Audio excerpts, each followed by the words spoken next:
She was an it girl in the Golden State.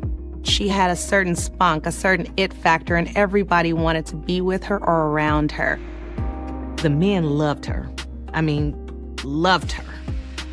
Even though she clearly had a lot of admirers, you know, she was really trying to do it by herself and be really independent. But when blood-curdling screams ring out, she's at risk of losing it all. Mika! He frantically started banging on her door, calling her name. We were panicked. We thought maybe there had been a kidnapping as well. As detectives investigate, they unravel a story of obsession and betrayal. He had a crush on her. He was infatuated with her. Maybe he could not deal with the rejection and finally snapped. She breaks down and admits, yes, it upset me that my husband went out with this woman. She told him that tonight she was going to die. Will the killer evade justice? Weeks turned into months, and months turned into years. We were not getting any answers, trying to figure out what had happened. Or was the real culprit hiding in plain sight? When he said that to me, the hair on my neck stood up. The text comes back positive for deception. I felt like at that moment that I could have been looking at a killer.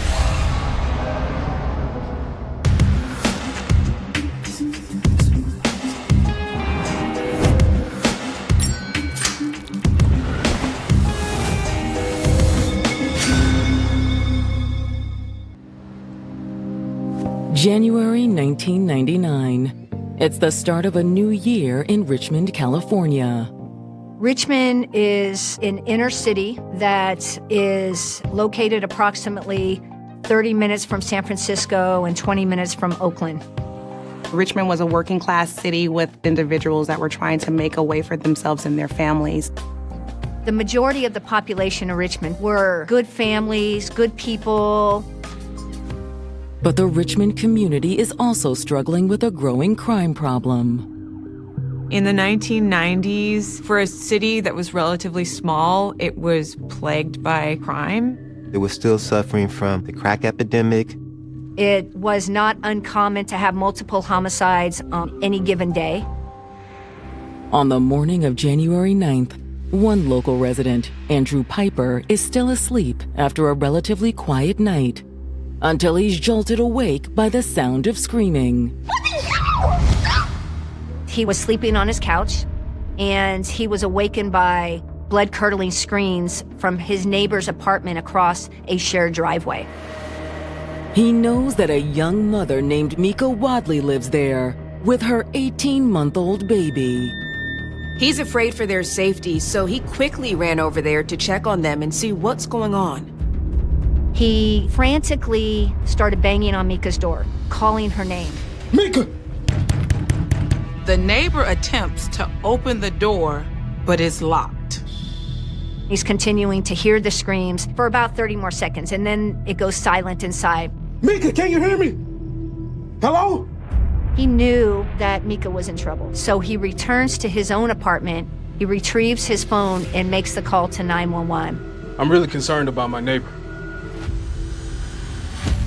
26-year-old Mika Wadley was beautiful inside and out. She was real sweet, kind-hearted, easy to get along with. She was very lovable. She made you smile. She made you feel good about yourself. She was so outgoing. She had so many friends. It was just her personality. She had a very nice personality. She got along with everybody. She just loved being around people. She was a very people person. But in addition to her outgoing personality, Mika also had a fiery side. She was a little feisty. People just didn't play with her. If they did challenge her, she would be up for the challenge. Nobody messed with her. She could back her stuff up very good. I think you should bet more than that. You want me to bet more? More than that. Mika had a certain spunk, a certain it factor, and everybody wanted to be with her or around her. The men loved her. I mean, loved her. They were just attracted to her. Her personality, her funness. She was known for putting guys in the friend zone. She knew her value and she knew her worth. Hey, who's hungry? You! There we go. Thank God. I'm starving. But when she met 22-year-old Pete Smith, he seemed like someone who was worth her time. They were hanging out. She really, really liked him. He had this big personality just like she did. So as you can imagine, them together, they were the life of the party. And just a year into the relationship, it took an exciting turn. She was like, Terry, I'm pregnant. I'm like, what? And she was like, yeah, I'm supposed to have a baby. She was very happy when she found out she was pregnant. I just didn't believe it at the time that she was pregnant. So she must have really been in love with this young man. She was ready to have a child and to have a family. But just a few months before Mika's due date, tragedy struck. The tragedy came about by homicide, where her partner Pete was unfortunately murdered. Pete was another casualty of the gun violence plaguing Richmond. Later in the summer, after her partner Pete died, Mika delivered her beautiful baby girl. Caring for a newborn wasn't easy without Pete. So she went to a little depressed stage, and she used to cry a lot. Why don't you let me hold the baby for a little bit? Okay. We all just took care of her because she always gave us joy, happiness. And now we had to turn around and be that support system, for her. One such person who became a beacon for Mika in times of need was her close friend, Cameron. Hey, Kiki. Brought you a little something. Thanks, Cam. You're welcome. Cameron was a friend of the family. Like, we knew his relatives. They actually lived down the hill from us. She really depended on him as a person to share her life with, get advice from, and to have a friendship with. I don't know if I can do this without Pete. Hey, you're not alone. We got you. Cameron was a really good support system for her. He helped her get through that tough time.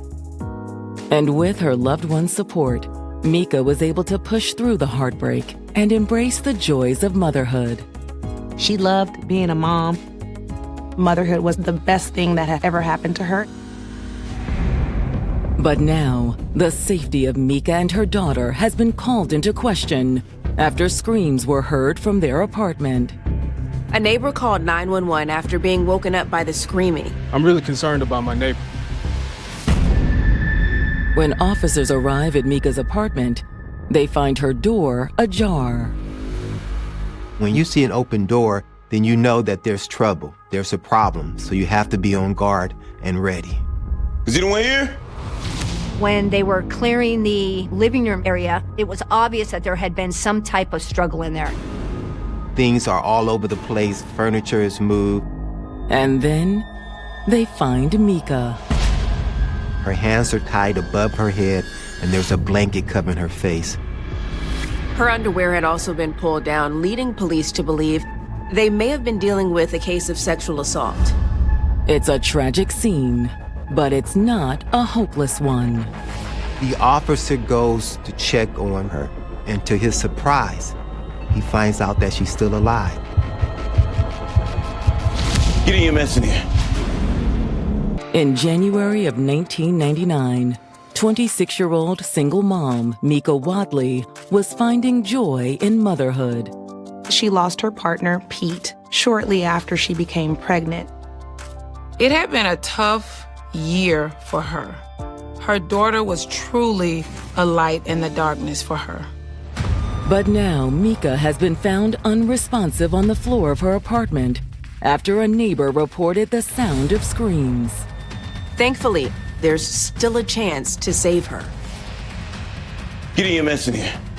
Paramedics responded and transported her to a local hospital. But where is Mika's 18-month-old daughter? There's no baby to be found. We were panicked. We thought maybe there had been a kidnapping as well. Fortunately, police soon learn that Mika's daughter is safe and sound with family. She was at my grandmother's house. She was with us. Upon hearing what's happened, Mika's sister Keela drops everything and heads straight to the hospital, where Mika is now in the ICU. I got to the hospital and I said, "Where is she?" And he said, "Oh, they're working on her. Then I saw a glass door and you could see them working on her. They were trying to resuscitate her, but it wasn't going well. And then they came in the room and they said she died.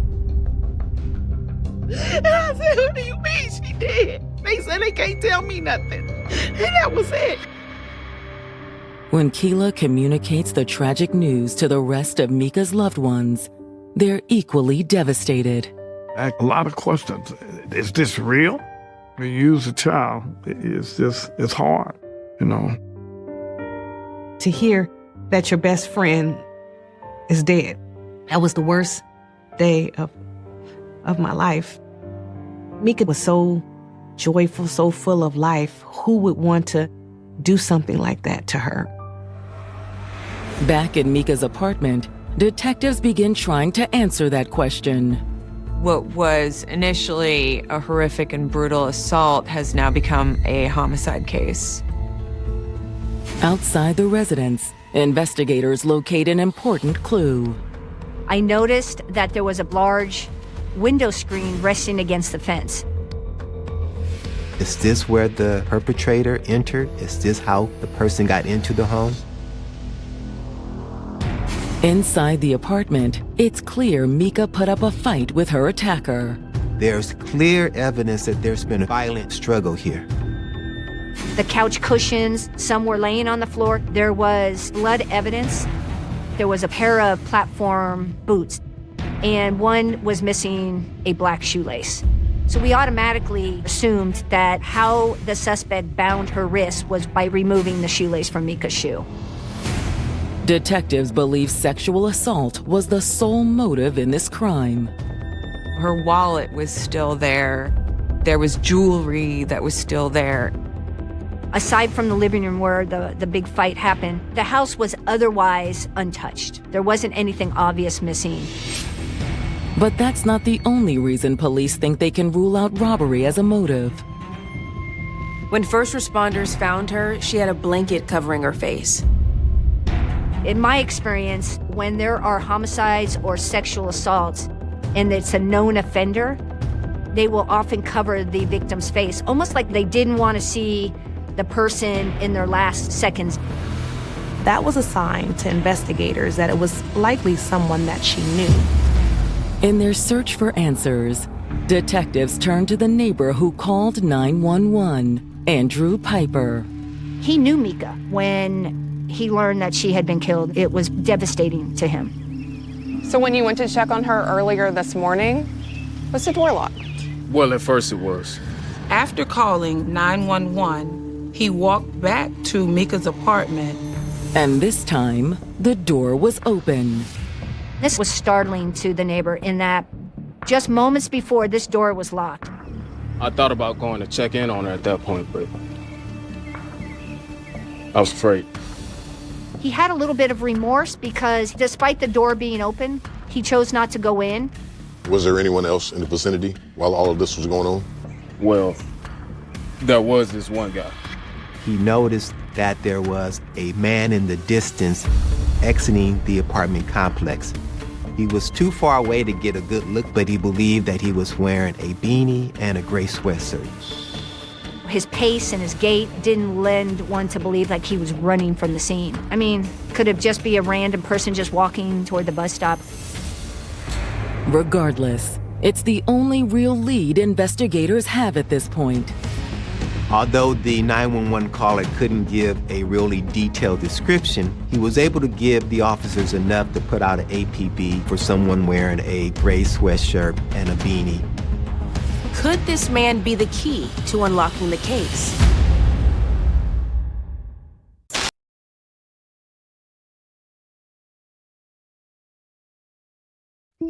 Detectives in Richmond, California are investigating the death of beloved 26-year-old single mother, Mika Wadley. Mika Wadley was murdered inside her apartment. And the only lead they have so far is a vague one.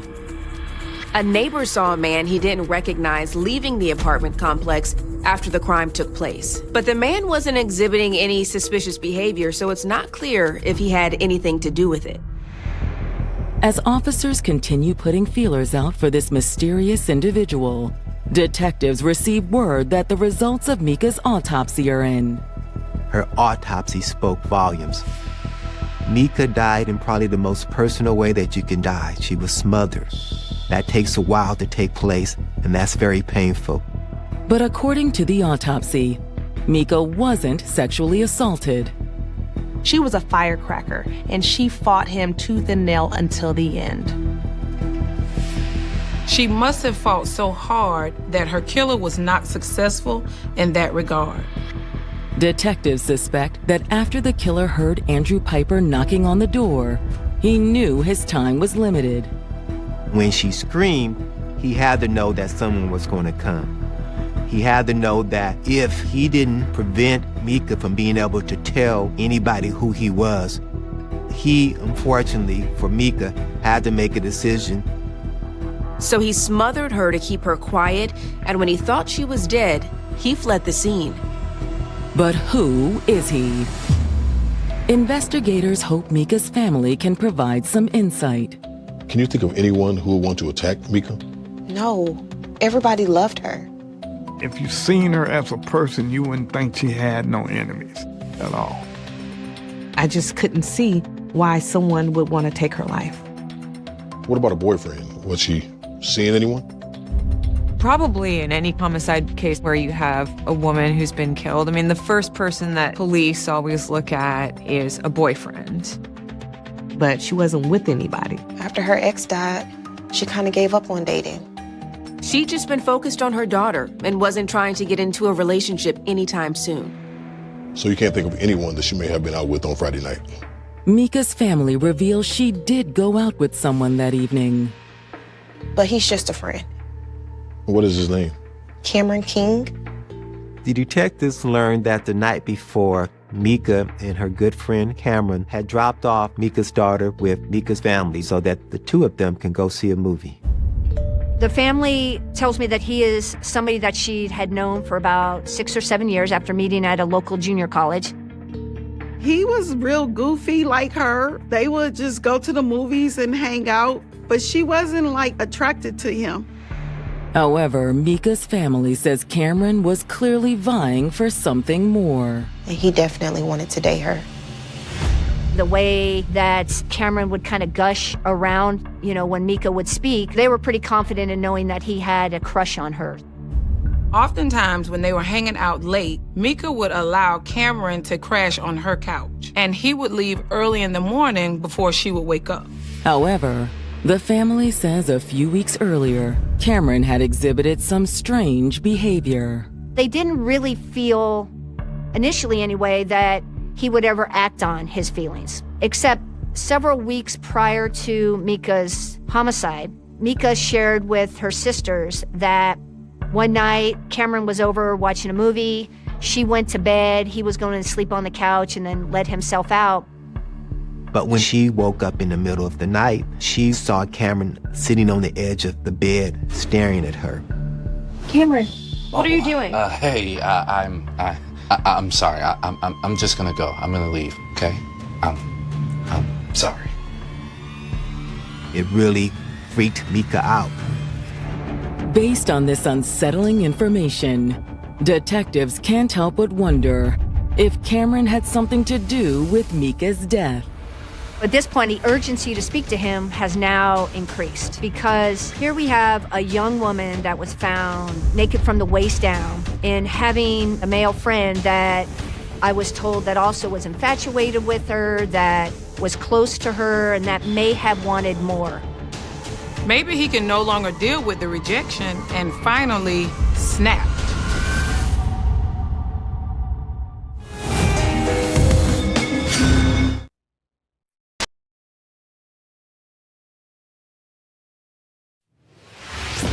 In January of 1999, detectives investigating the homicide of 26-year-old single mother Mika Wadley are growing suspicious of her friend, Cameron King.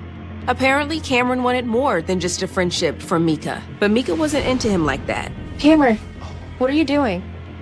Maybe he can no longer deal with the rejection and finally snapped. Investigators waste no time locating Cameron and bring him in for an interview. We need to speak with you about your friend Mika. What about her? Cameron was informed that Mika was brutally murdered. Wow, that's just too bad. You would have expected sobbing, crying, or some shock, and that did not take place with Cameron. You were close, right? Yeah, we were close. I remember sitting in the interview and being very much taken aback by this. Like, we could have been talking about, a sporting event, and it would have been the same. Did you ever have any romantic feelings for Mika? Nah. He flatly denied it. He said that they were just friends and that was not an interest on his part. Did you watch her in her sleep?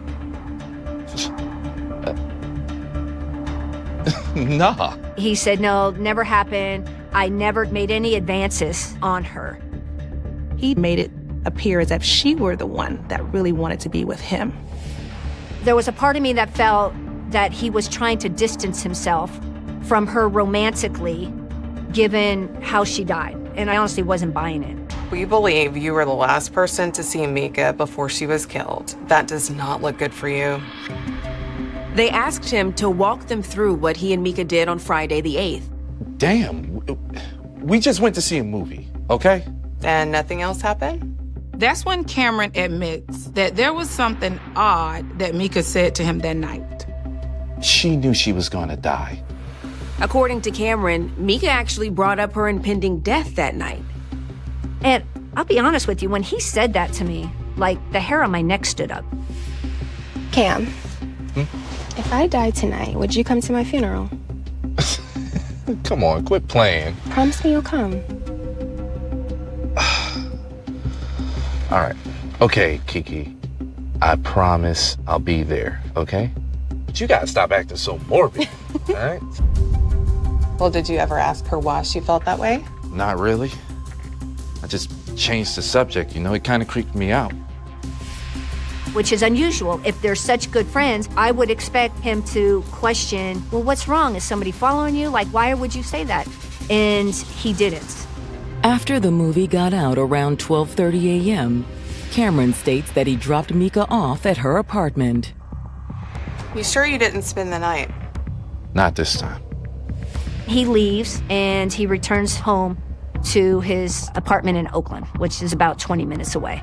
When you dropped her off, did you happen to notice one of the windows had the screen removed? I asked him, are your fingerprints going to be on the window? Remember, there was an open window, and his response was, no, I didn't crawl through no window. Again, another red flag, and I challenged him on it. I said, I didn't mention anybody crawling through an open window. At this point, investigators are extremely suspicious. But Cameron insists that he was home all night after dropping Mika off. I dropped her off. I went straight home, got there at 1:30, didn't go anywhere. Went straight to bed. Didn't leave until 10:30 the next morning when I went to work. Can anyone else corroborate that? That's when Cameron drops a bombshell. Cameron says, yes, you can ask my wife. Cameron is not a single man. He's been in a relationship with a woman named Whitney Clark for 4 years. She is basically his common law wife that they have a child together. It suddenly seems extremely strange that he's going out on what seems like a date with another woman to the movies. This really got the detective's attention because she might be a person that had a motive. Her husband was spending the night at Mika's home, taking her to movies, spending a large amount of time with her. Investigators contact Whitney Clark, and she agrees to come into the station for an interview. They started off by asking her if it troubled her that Cameron left her alone so that he could take another woman out to a movie. Not really. They were just friends. I met her a time or two.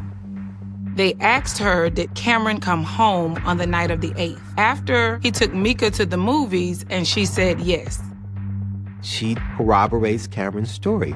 She says that Cameron comes home at 1:30 a.m., gets into bed with her, they watch some TV. Then they went to bed, and he left for work around 10:30 the next morning.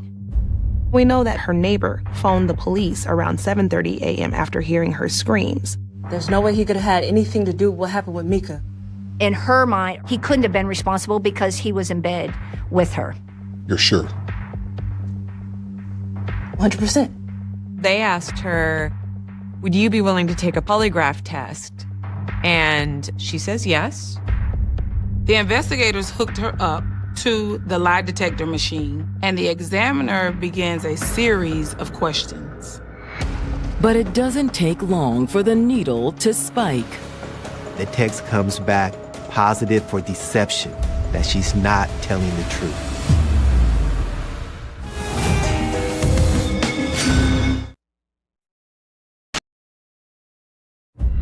Richmond detectives are in the midst of interviewing Whitney Clark about the murder of 26-year-old single mother Mika Wadley. Her common-law husband, Cameron King, was the last person to see Mika alive before she was killed. Whitney has denied having anything to do with Mika's murder and says she was at home with her young daughter that morning. According to Whitney, Cameron was home too. But is she telling the truth?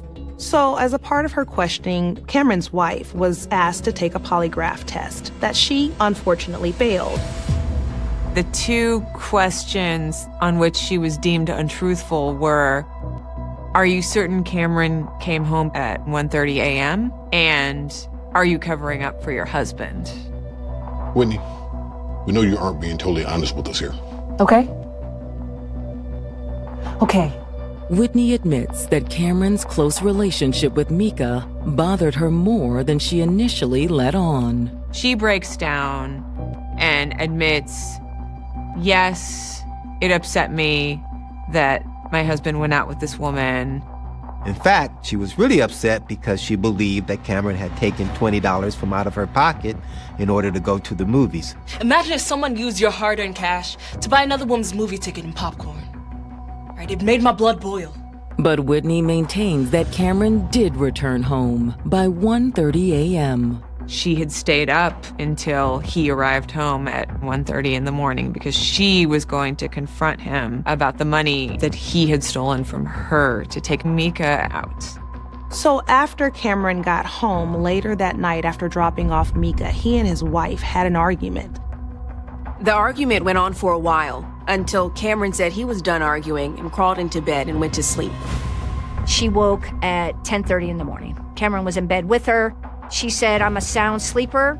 I slept right through until 10:30 a.m. Well, if you were soundly asleep, how would you know if Cameron would have gotten up and left and returned home? Mika was killed around 7:30 a.m. It's entirely possible that Cameron could have gone back to Mika's and killed her, and then snuck back into bed before his wife woke up. After speaking with Whitney, detectives circle back around to Cameron and issue another polygraph test. Will he also show signs of deception? During the polygraph examination, Cameron did pass some of the test questions. Questions where he works, where he lives, things of that nature. Then, as the questions get related to the incident and more complicated, all of a sudden, he is found untruthful on two questions.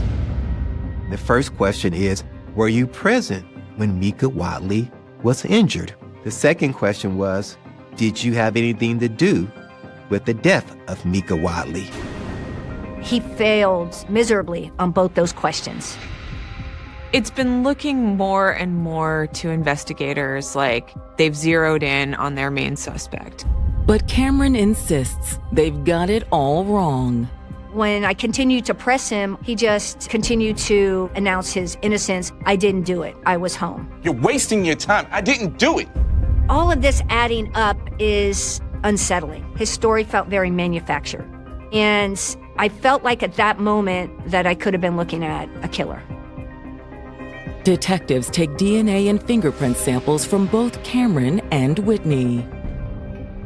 But once it's run through the lab and compared to the DNA at the crime scene, detectives are surprised to learn it was, in fact, not a match.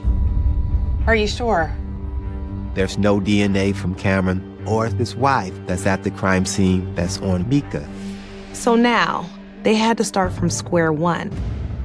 If Cameron wasn't involved, they can't rule out that this was a completely random crime. So that was really what we were fearing, is that we had a serial rapist on our hands. Despite the setback, investigators continue to diligently work on the case. Our focus was still continuing to see, if not Cameron, then who. And we just continue to forge ahead and try to identify the person. Police acquired a list of every known sex offender in the area, and they interviewed each one of them to make sure that they had a rock-solid alibi. But their efforts prove unfruitful.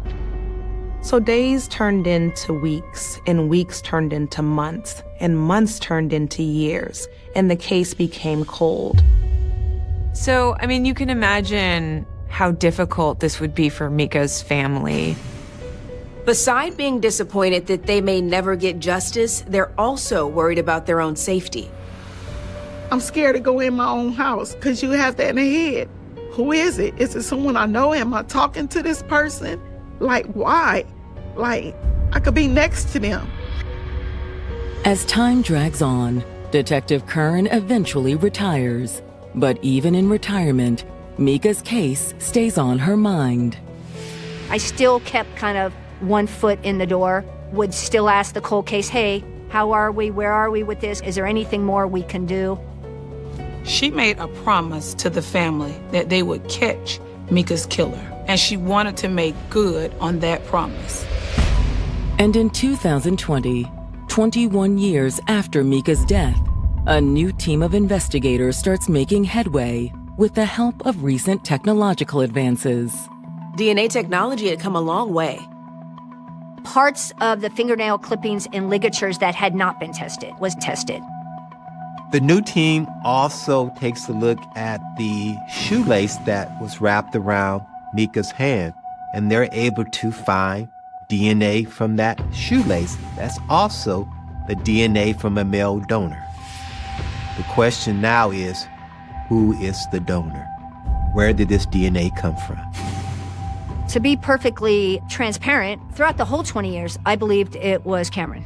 But the new DNA samples still aren't a match for Cameron King or his wife. I was speechless. All roads led to Cameron, and yet it wasn't Cameron. You could have knocked me down with a feather, honestly. Like, I was taken aback, just shocked. One of the most shocking aspects of this case are the polygraph results, which is in contrast with the physical evidence. Even though the polygraph shows signs of deception, it's hard to argue with DNA evidence. Most people don't understand what it's like to be inside of a police room, be asked questions. It's very stressful. It's very unnerving. And it's quite possible the stress that Cameron was feeling in the interrogation room caused him to fail the polygraph test.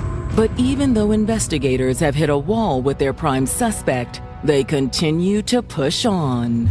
They started using public DNA databases, meaning 23andMe and all the ones where you put your own information and DNA in so you could find lost relatives.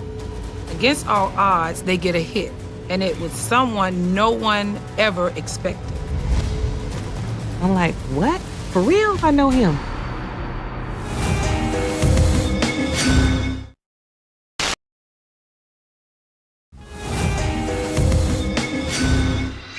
"21 years have passed since the murder of beloved single mother, Mika Wadley. But now detectives may finally have the lead they've been waiting for. So after 20 years with the advances in technologies, detectives decided to reopen this case and to test DNA with new measures. They started using public DNA databases, meaning 23andMe and all the ones where you put your own information and DNA in so you could find lost relatives. Against all odds, they get a hit, and it was someone no one ever expected. His name is Jerry Lee Henderson.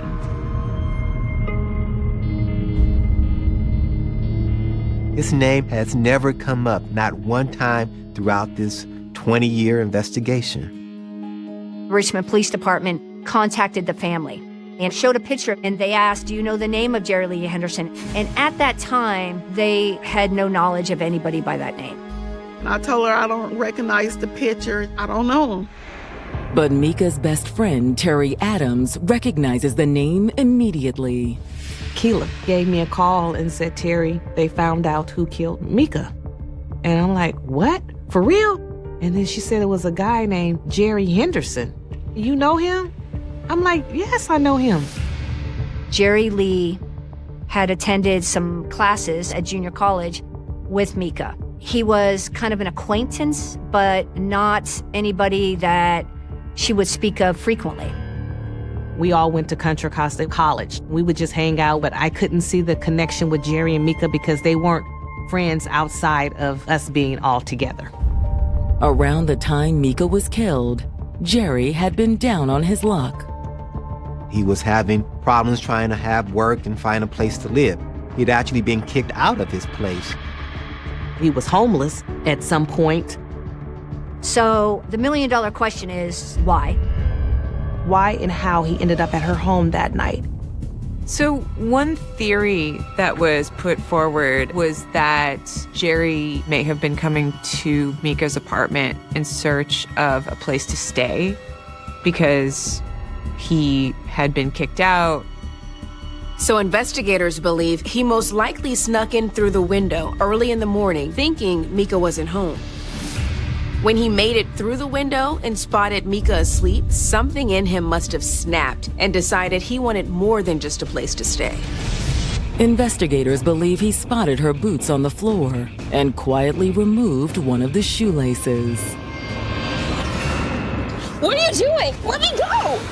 Stop! Jerry, stop! So he binds her wrist and he's trying to sexually assault her. But Mika fought back. She's on the couch. She's pushing and she's fighting. She gave it her all. That's why we have this evidence of this struggle. She must have fought really hard in order to make sure he wouldn't do what he was trying to do. She bled pretty well from her defensive wounds. All this while Mika was screaming at the top of her lungs, so loud that it woke her neighbor. Mika! When Jerry heard the knocks at the door, he began to panic. He wraps her with the blanket really quick to quiet her. But she wasn't quiet enough, so he smothered her. Stop fighting. Shut up. Mika fought her hardest, but unfortunately it wasn't enough to save her life. But Mika's struggle, her fight, her tenacity prevented this perpetrator from sexually assaulting her. So if there's anything that the family can have some type of peace with, it's that she was not sexually violated. No one knows for sure if the man that Andrew Piper saw walking out of the apartment complex that day was Jerry, but it certainly seems likely. Now that we have a name, and now that we have a DNA match, detectives want to speak to Jerry Lee Henderson. But they find that they can't do that. They can't do that ever because Jerry Lee died 11 days after Mika's murder. Although Jerry's cause of death was never confirmed, it appeared to be a drug overdose. This is a bittersweet resolution that in some ways feels a little bit hollow because, we'll never be able to confront Jerry Lee Henderson and ask, why did you do this? What was your motivation? Some of the answers we'll never have. And unfortunately, Jerry Lee Henderson has taken that secret to his grave. Mika's family is glad they have answers. However, a part of them still remains unconvinced. That young man didn't do that. It don't make sense. It doesn't add up. Jerry Henderson, he was the nicest guy. Jerry was really laid back and quiet. I just couldn't see what would do something like that. They said he OD'd, but there ain't no drugs in his system. If you read it, that's what they said. He didn't club. He didn't drink. He wasn't interested in the kind of stuff. To be honest with you, I don't know if he was working with someone, but I honestly feel he might have been there, but it's more to this story, but we will never know. It's tough. I sometimes look back and wonder, could I have done more? Were there things that I missed? And I guess I'll never have those answers either. And while there are still so many questions, one thing is for certain. Mika will forever live on in the hearts of all that knew her. Mika was a very sweet person. Unfortunately, this happened to her that shouldn't happen to her. She didn't deserve this at all. Her daughter resembled her mama quite a bit. So, I get a chance to see Mika again in a way of speaking. It's like hard, but we just have to keep going. She's here in spirit. There are crimes that dominate headlines for weeks before fading into history. And then there are crimes that refuse to disappear, lingering in the memory of a community for decades like a question no one can answer. Some cases grow colder with every passing year. Witnesses move away. Evidence gathers dust inside forgotten storage rooms. Detectives retire, convinced they have exhausted every lead. Families learn to live beside grief that never truly fades. Yet every so often, one forgotten file is opened again. One overlooked piece of evidence is examined with technology that did not exist when tragedy first struck. And suddenly, an investigation that seemed destined to remain unsolved begins to move once more. The murder of 11-year-old Linda O'Keefe became one of those cases, a crime that haunted Southern California for nearly half a century before modern forensic science finally revealed the identity of the man investigators had been searching for all along. The morning of July 6th, SIL 1973, began like countless other summer mornings in Newport Beach, California. The city carried an image of safety. Quiet neighborhoods lined with palm trees. Children riding bicycles through residential streets. Families preparing for vacations while schools remained closed for summer break. It was the kind of community where parents believed their children could still walk familiar routes without fear. Few could have imagined that before the day was over, the city would become the scene of one of the most heartbreaking child murder investigations in its history. Linda O'Keefe was 11 years old. Friends and family remembered her as bright, energetic, and responsible beyond her years. She loved spending time outdoors, enjoyed sports, and looked forward to ordinary childhood adventures that most people eventually forget. Nothing about that Friday suggested it would become the final chapter of her young life. That morning, Linda attended a summer swim practice held at the local school. She had participated many times before. It was part of her normal routine, one her parents had every reason to trust. Children gathered at the pool under the California sun, laughing between practice drills, unaware that somewhere nearby a predator was watching the world move exactly as it always had. When practice ended shortly before noon, Linda began walking home alone. The distance was not great. It was a familiar route she had taken before. Witnesses later recalled seeing her carrying her towel, wearing her swimsuit beneath casual clothing, heading toward the neighborhood where her family waited. She never arrived. At first, nothing seemed unusual. A child running late could mean any number of innocent explanations. Perhaps she had stopped to visit a friend. Perhaps she had paused to buy a snack or talk with classmates. Minutes stretched into an hour. Concern slowly replaced patience. Her family began making phone calls. Friends had not seen her. Neighbors had no answers. Every passing moment made the silence heavier. Then came the realization every parent fears.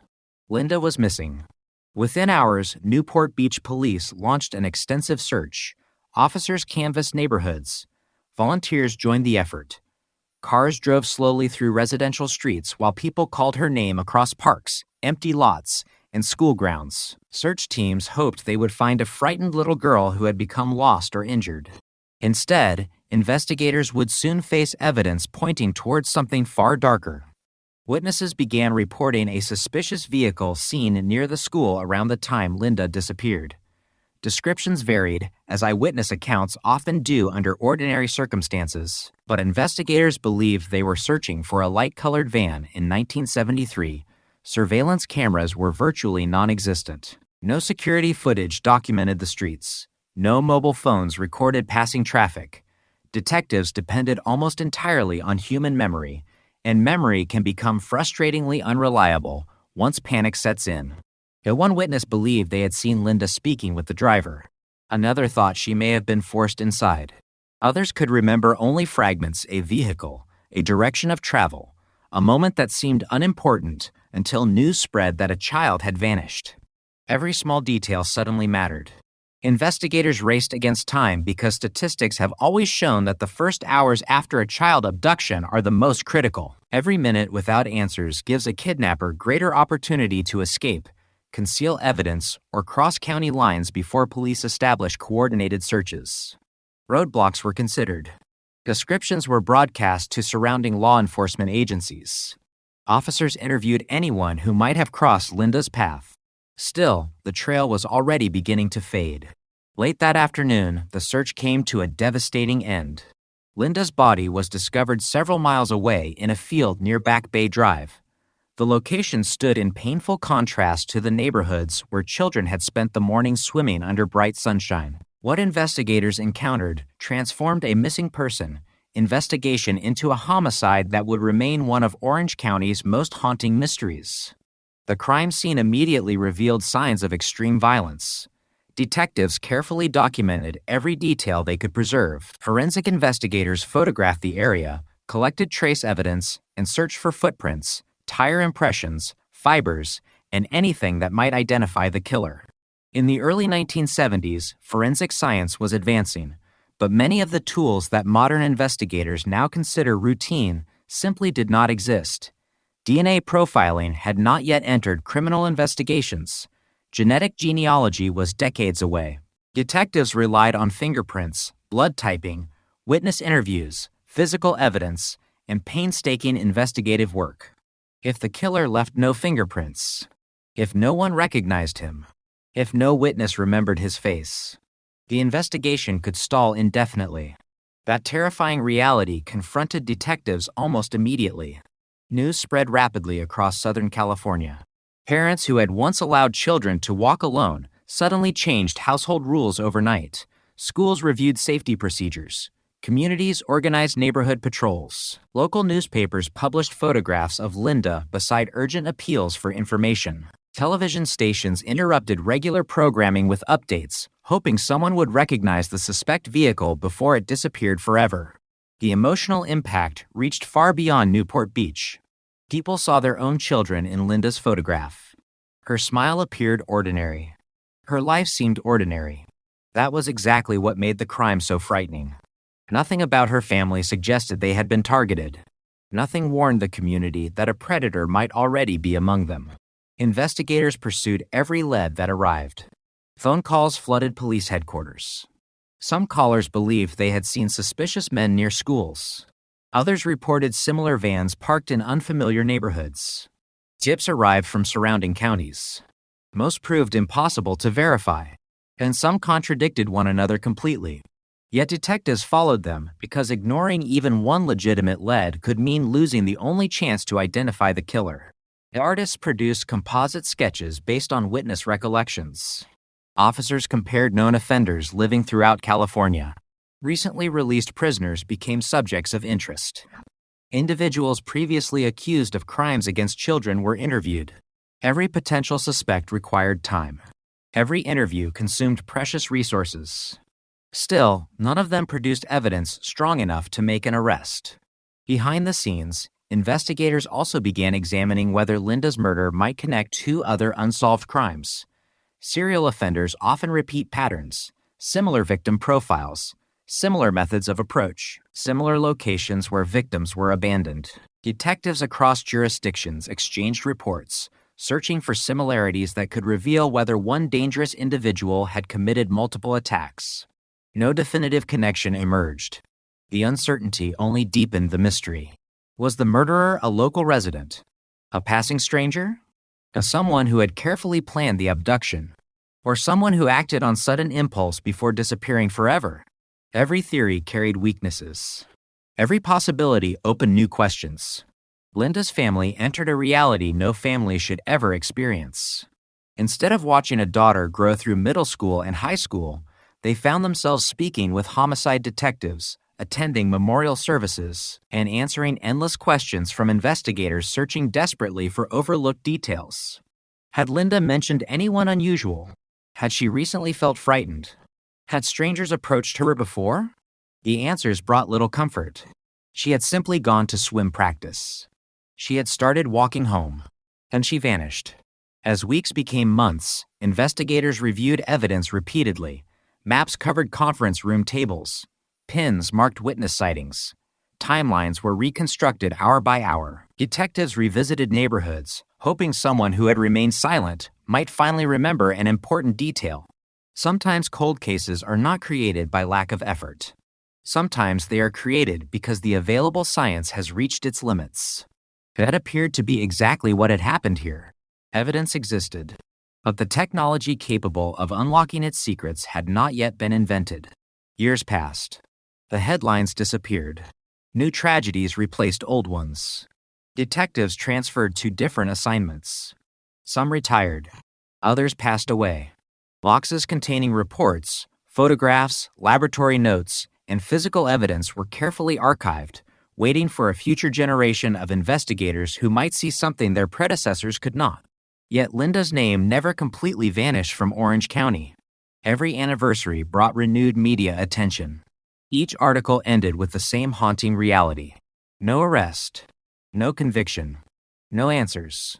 Parents who remembered the summer of 1973 continued telling younger generations about the day fear changed their community forever. Children who had grown up alongside Linda became adults carrying memories of police cars, search parties, and newspaper headlines they never forgot. For many residents, the passage of time did not erase the crime. It simply transformed it into a permanent scar, a reminder that evil can appear without warning in places that seem safest. Investigators refused to destroy the physical evidence collected from the crime scene, despite the passing decades. That decision would eventually prove critical, although no one in 1973 could have predicted why. Somewhere inside carefully preserved evidence lay microscopic clues that future technology might one day reveal. The detectives could not yet read those clues, but they understood something important. Science evolves. What appears impossible today may become routine tomorrow. As the years rolled into decades, the Linda O'Keefe investigation settled into the category every detective dreads a cold case. The file remained open, but meaningful progress seemed almost impossible.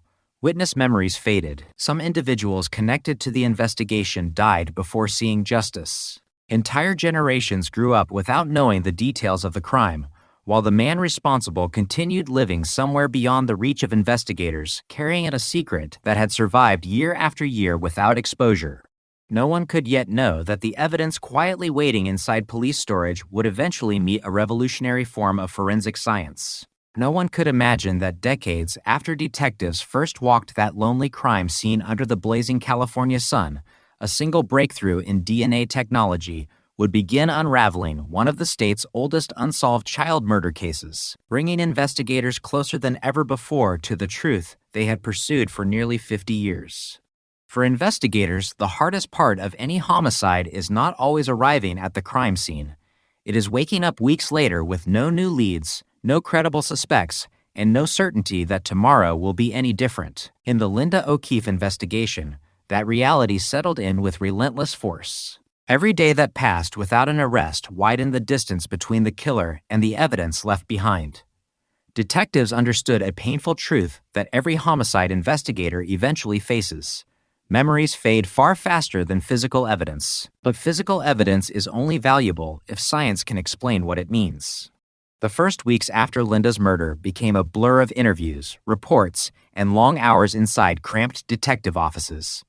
Thousands of pages of notes began filling the case file. Officers retraced Linda's route from the swimming pool to the place where she was last seen alive. They measured distances, timed walking speeds, and reconstructed minute-by-minute timelines in hopes of identifying the exact window during which she disappeared. The timeline was disturbingly narrow. Linda had left her swim practice shortly before noon. Witnesses confirmed seeing her walking alone toward home. Sometime during that short journey, she encountered the person who would take her life. Detectives believed the abduction happened quickly. There were no widespread reports of screams. No one recalled seeing a prolonged struggle in broad daylight. Whatever happened unfolded in moments, leaving almost nothing behind except uncertainty. The possibility that the offender had carefully planned the attack immediately became one of the investigation's central questions. Was Linda specifically targeted? Or had the killer simply been searching for any vulnerable child? That distinction mattered. A targeted crime suggested familiarity. A random attack suggested an unknown predator capable of striking again. Investigators refused to assume either possibility without evidence. Instead, they examined every aspect of Linda's life: her school, her friends, her extracurricular activities, her family's routine, neighbors, relatives, teachers, coaches. Anyone who had interacted with her became part of the investigation. Nothing suggested that Linda had enemies or had been involved in circumstances that pointed towards someone close to the family. Friends consistently described her as cheerful and responsible. Teachers remembered an ordinary student enjoying the freedom of summer vacation. Family members could think of no one who might wish to harm her. The absence of an obvious suspect forced detectives to widen their search. Attention quickly shifted towards strangers who had been seen in the area during the days leading up to the murder. Police circulated descriptions of suspicious vehicles and individuals reported by witnesses. One recurring detail continued appearing throughout interviews: a light-colored van observed near the school and surrounding neighborhood. In modern investigations, surveillance cameras often answer questions that witnesses cannot. Streets, parking lots, businesses, and traffic intersections are routinely monitored. In 1973, detectives had no such advantage. If someone drove away unnoticed, there was rarely any recording to review later. Instead, investigators relied entirely upon human observation. And human observation is imperfect. Some witnesses believed the van was white. Others insisted it appeared tan. One person remembered side windows. Another believed there were none. License plate numbers proved impossible to confirm. Each interview produced fragments rather than certainty. Composite sketches were developed based on accounts of a possible driver. Detectives distributed these images across California, hoping another law enforcement agency or perhaps an ordinary citizen might recognize the face. Hundreds of copies appeared in police stations and newspapers. Nothing produced the breakthrough investigators desperately needed. The flood of public attention generated thousands of tips. Every telephone call had to be documented. Every allegation required follow-up. Some callers sincerely believed they possessed critical information. Others confused Linda's case with unrelated incidents. False sightings multiplied. Rumors spread quickly. A suspicious neighbor, an unfamiliar delivery driver, a traveler staying briefly at a motel. Each possibility demanded attention until evidence ruled it out. Weeks became months, and the investigation consumed enormous resources. Orange County detectives worked alongside neighboring agencies whenever new information crossed jurisdictional lines. They examined reports involving attempted child abductions throughout Southern California. Similar methods were compared. Similar vehicles were cataloged. Detectives wondered whether Linda's killer had attacked before or whether he intended to strike again. Law enforcement across the United States was confronting a troubling reality during the 1970s. Several high-profile child abduction and homicide cases had shaken public confidence. Communities once considered exceptionally safe suddenly faced crimes that seemed almost impossible to prevent. Parents became increasingly cautious. Children who had once walked to parks alone were now escorted by adults. Schools expanded discussions about stranger safety long before such programs became common nationwide. Linda's murder became part of that larger national conversation, not because investigators had answers, but because they had none. The uncertainty frightened people more than certainty ever could. Behind closed doors, detectives revisited the crime scene repeatedly. Photographs were spread across conference tables. Measurements were checked and rechecked. Investigators scrutinized tire impressions collected from the location where Linda's body had been found. They examined footprints preserved in photographs, soil samples, plant material, fibers, hairs. Everything that might someday identify the offender was carefully preserved. A laboratory science of the era could only accomplish so much. Blood typing could narrow possibilities. Microscopic comparisons could suggest similarities. Fingerprints could establish identity if a suspect already existed for comparison. A DNA analysis remained years away. Without it, many biological traces could not provide the answers investigators desperately sought. The case gradually shifted from an active emergency into a long-term investigation. But detectives refused to call it hopeless. Fresh interviews continued. Witnesses were recontacted months later in case forgotten memories resurfaced. Psychologists had long recognized that traumatic events sometimes unlock additional details over time. Investigators hoped someone might suddenly recall a license plate, a conversation, or an unfamiliar face. Occasionally, new information did emerge. Unfortunately, each promising lead eventually collapsed under scrutiny. One suspect possessed a vehicle resembling witness descriptions. His whereabouts were verified. Another individual had a troubling criminal history involving violence. Physical evidence excluded him. His several anonymous letters accused different men of committing the crime.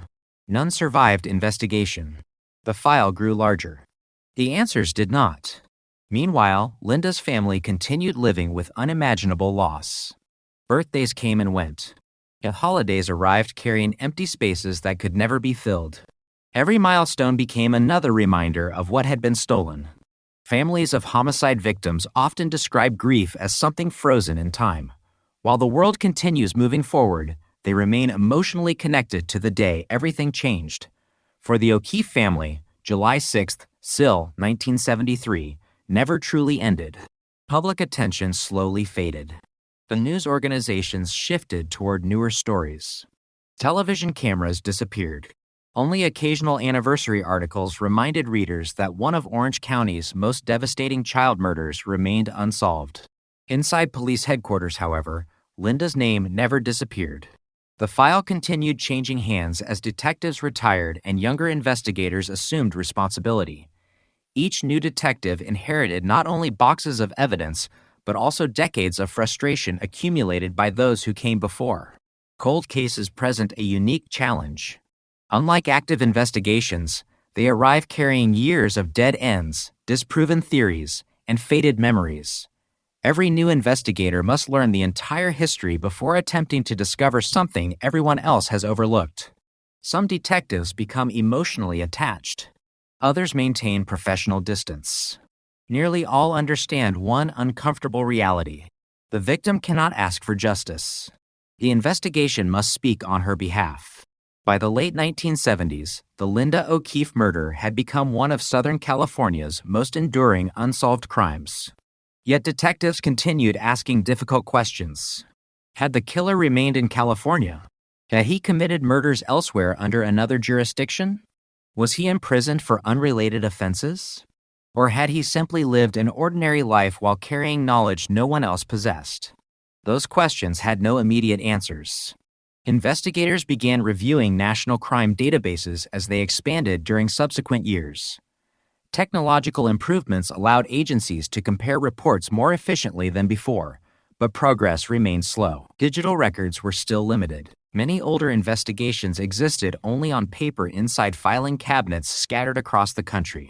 Connecting crimes committed in different states often depended on determined investigators recognizing similar patterns. Pattern analysis became increasingly important. Offenders frequently repeated behaviors. Choice of victim. A method of approach. Geographic preferences. Disposition of evidence. Behavior before and after the crime. Behavioral analysts examined these elements carefully. Some believed Linda's killer demonstrated planning. Others argued the attack suggested opportunity rather than long-term preparation. Without identifying the offender, definitive conclusions remained impossible.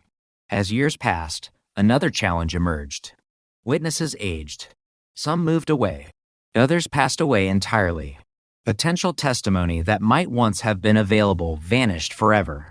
The investigation was now fighting not only against an unknown killer, but also against time itself. Still, detectives preserved everything. Every evidence envelope. Every photograph. Every handwritten note. Every laboratory report. Those decisions reflected remarkable foresight. Long before DNA transformed criminal investigations, experienced detectives understood that future scientific advances might reveal information impossible to obtain in their own era. Destroying evidence could permanently eliminate opportunities that had not yet been imagined. The physical evidence from Linda's case therefore remained protected under carefully controlled conditions. Decade after decade. Waiting. Unchanged. Silent. Outside law enforcement, California itself transformed dramatically. Neighborhoods expanded. Roads changed. Businesses replaced empty lots. Children who had attended school with Linda grew into parents themselves. Many newcomers to Newport Beach knew nothing about the tragedy that had once dominated local headlines. Yet longtime residents remembered. Some could still describe where they were when they first heard the news. Others remembered joining volunteer searches. Many never forgot the fear that spread through the community that summer. For parents raising children in the years afterward, Linda's story became a warning repeated countless times. Walk together. Stay alert. Don't accept rides from strangers. Simple advice born from devastating experience. The investigation entered the 1980s carrying little momentum but refusing to close. Detectives periodically reviewed evidence whenever forensic laboratories announced improvements in scientific testing. Could blood evidence reveal something new? Could microscopic fibers now be compared more accurately? Could preserved biological material answer questions impossible to solve before? Each advancement generated cautious optimism. Each review ended with the same disappointment. The available technology still could not identify an unknown offender from biological evidence alone. That capability simply did not yet exist. Nevertheless, the evidence survived. Locked away, cataloged, protected, waiting for a future that investigators could barely imagine. Somewhere beyond the shelves of evidence storage, the person responsible for Linda O'Keefe's murder continued living in freedom. Whether he believed he had escaped forever or whether he quietly feared discovery remained unknown. He aged as the investigation aged. His appearance changed. His routines changed. Entire decades passed between the crime and the scientific revolution that would eventually reshape homicide investigations around the world. No detective working the original case could have predicted exactly when that revolution would arrive. But it was coming. And when it finally reached Orange County, the fragile biological traces collected back in 1973, evidence preserved through patience, discipline, and remarkable foresight would become far more valuable than anyone standing at that original crime scene could ever have imagined. Time changes almost everything.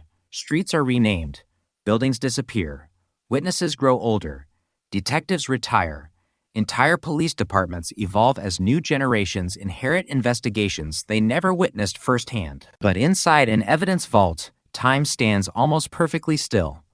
A sealed envelope remains sealed. A photograph never fades in memory because it has no memory to lose. A biological sample collected with careful hands decades earlier waits in silence, holding answers that no scientist of its own era could possibly unlock. That paradox became the defining reality of the Linda O'Keefe investigation. While the world outside continued racing forward, the most important witness in the case, the evidence itself, remained patiently waiting for science to catch up. Throughout the 1980s, forensic science entered a period of remarkable transformation. Laboratories around the world began experimenting with techniques capable of distinguishing one person's genetic profile from another. What initially appeared to be an extraordinary scientific breakthrough soon revealed enormous potential for criminal investigations. Cases that had depended almost entirely upon eyewitness testimony suddenly possessed another source of truth: DNA. For veteran detectives, the implications were astonishing. A suspect no longer needed to confess.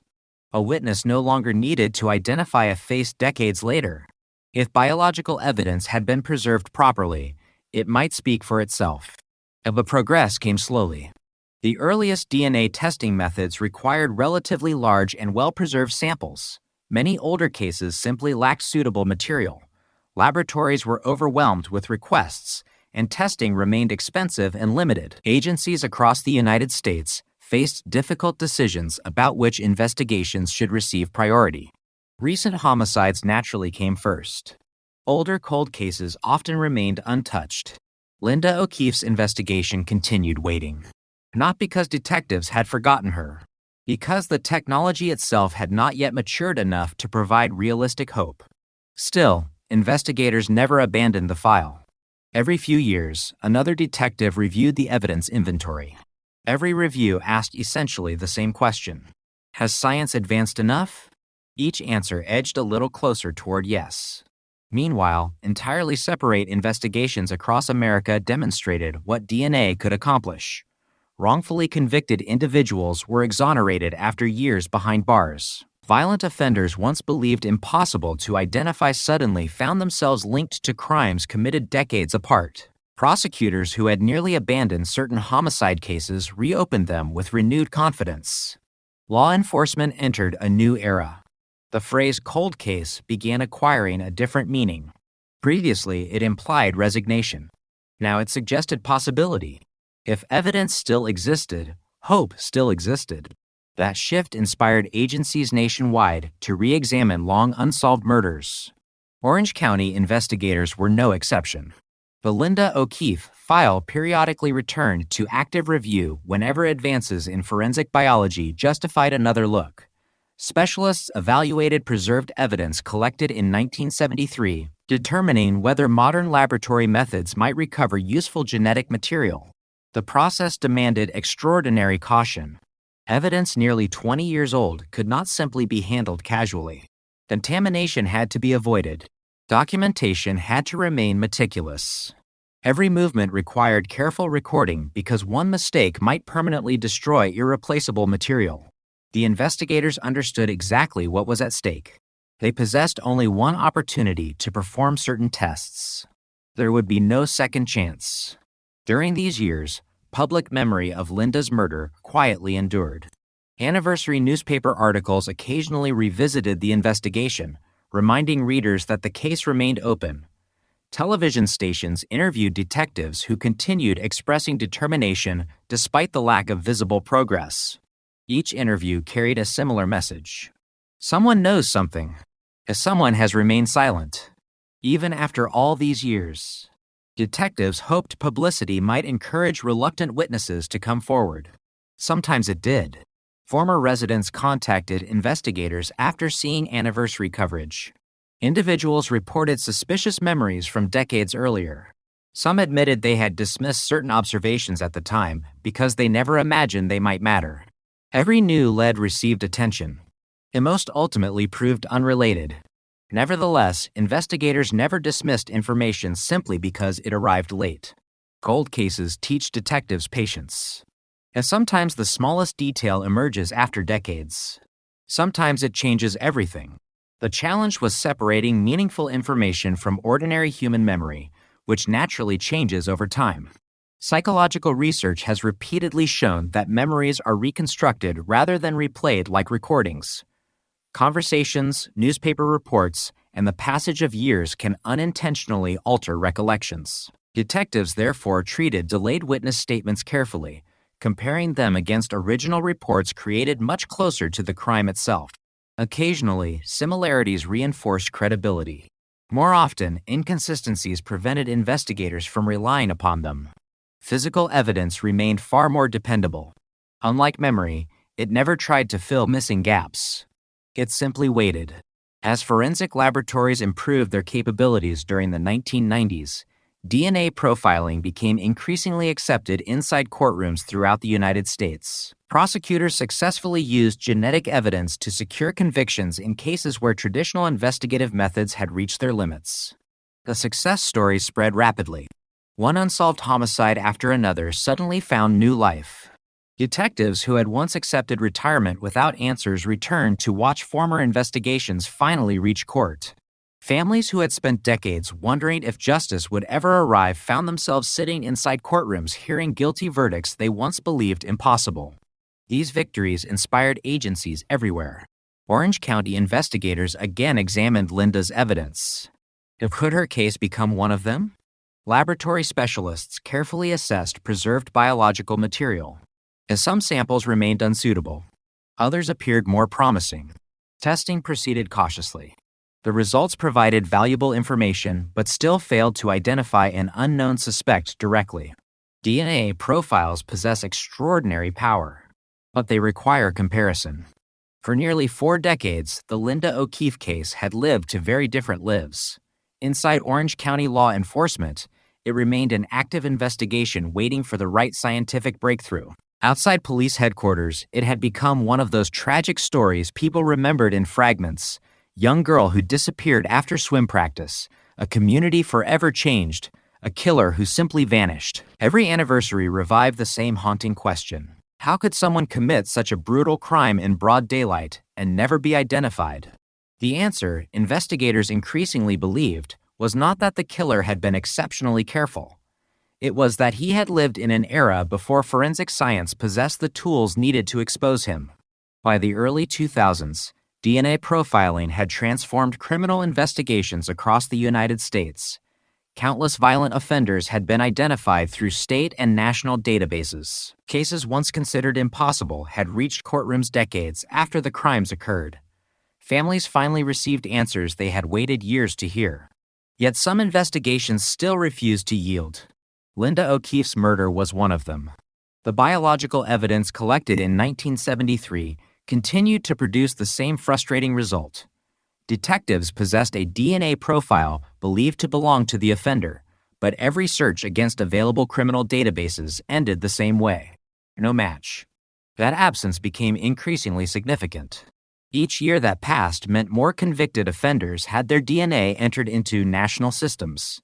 If the unknown profile still failed to match anyone, investigators began considering a troubling possibility. Perhaps the killer had never been arrested for another qualifying crime. Or perhaps he had managed to avoid leaving biological evidence in every offense committed afterward. Either possibility suggested that traditional database searching might never solve the case. Detectives understood they needed something entirely different. Around this time, cold case investigators across the country were beginning to pay close attention to an experimental investigative strategy that existed outside conventional criminal databases.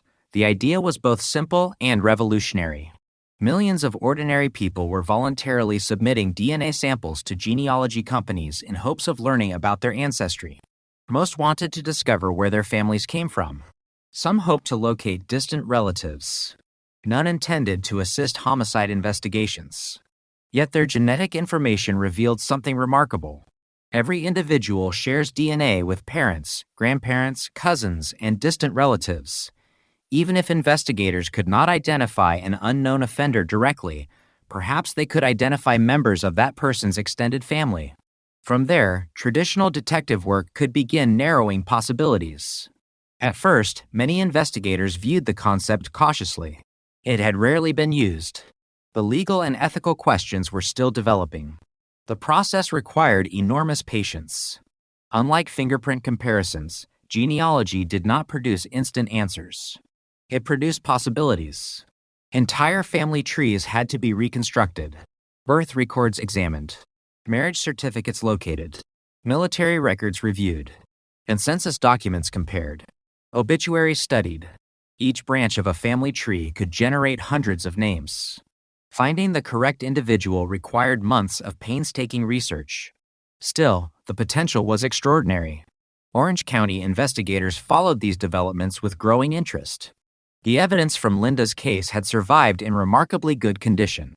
If forensic genealogy continued proving successful elsewhere, perhaps her investigation might finally benefit.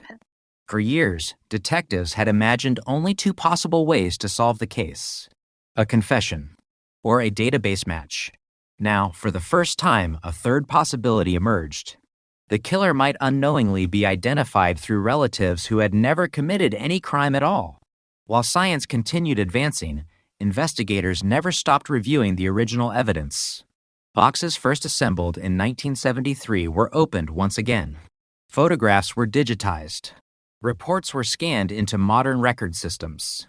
Handwritten notes from retired detectives were preserved alongside contemporary forensic analyses. Every piece of information mattered.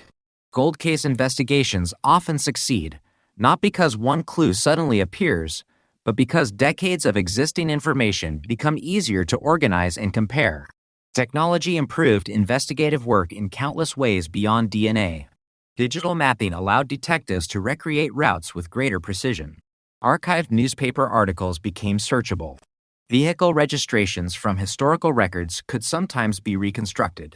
Even forgotten witness statements occasionally revealed overlooked patterns when reviewed through modern investigative software. Nothing was taken for granted. The case was effectively being rebuilt for a new century. Investigators also revisited individuals who had attracted attention during earlier phases of the investigation.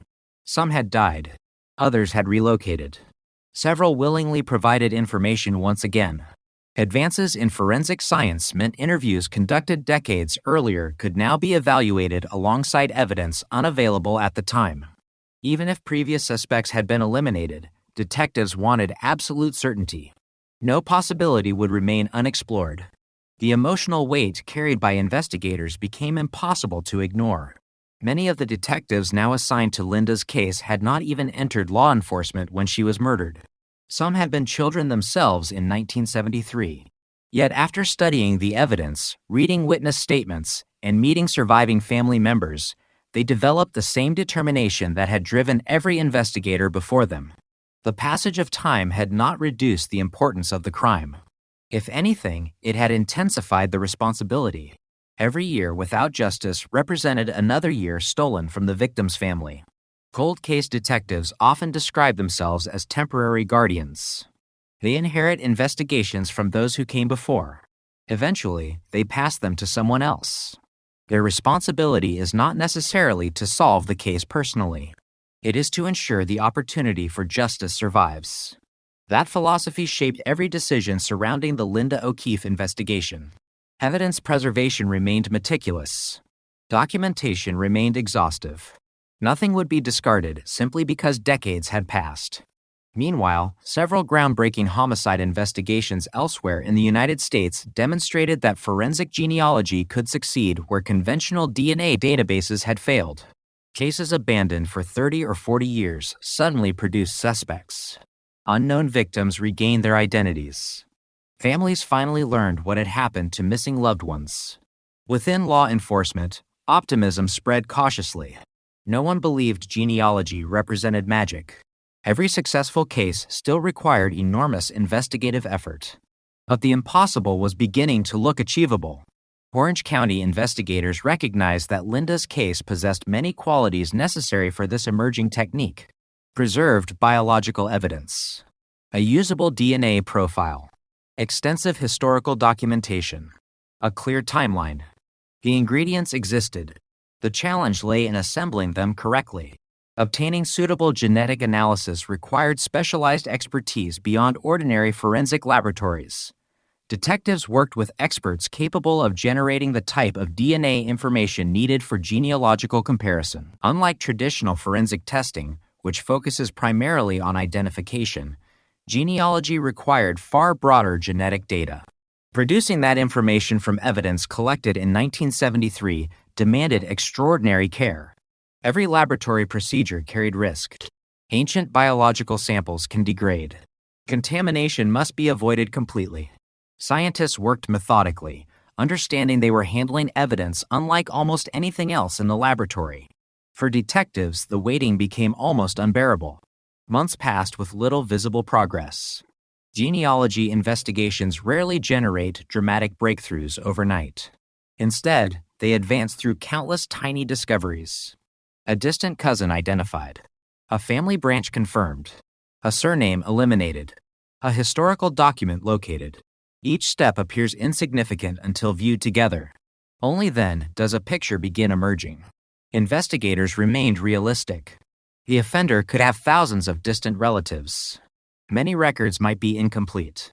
Family histories often contain errors. Adoptions, name changes, and undocumented relationships can complicate genealogical reconstruction enormously. Still, every completed branch narrowed the search. Slowly, patiently, methodically. Throughout this period, Linda's family continued waiting with remarkable resilience. Nearly 4 decades had passed since that July afternoon. Children born after the murder had already become adults. Entire generations had lived without knowing the identity of the person responsible. Yet hope, though often quiet, never disappeared completely. Detectives refused to make promises. Cold case investigations have disappointed families too many times. Instead, they explained only that science continued advancing. Work continued. Evidence continued speaking. The answers might exist. No one knew how close they truly were. Behind the scenes, investigators gradually began seeing something they had never possessed before. Not a suspect. Not yet. But a direction. The genealogy work suggested that the unknown DNA profile belonged to someone connected to a particular extended family. It was the first meaningful movement in decades. For nearly 40 years, every investigative path had eventually ended. This one kept going. The family tree expanded backward through generations, then outward through siblings, cousins, marriages, and descendants. Researchers examined historical records stretching across multiple states. Every document had to be verified. Birth certificates, death certificates, marriage licenses, military service records, property records, obituaries, yearbooks. Every source helped place individuals inside an enormous genealogical puzzle. Detectives watched the list gradually shrink. Hundreds of possible relatives became dozens. Dozens slowly became only a handful of men whose ages, locations, and life histories deserved closer examination. For the first time since 1973, investigators could almost sense that the mystery surrounding Linda O'Keefe's murder was beginning to crack. They still lacked definitive proof. They still lacked the one piece of evidence necessary to make an arrest.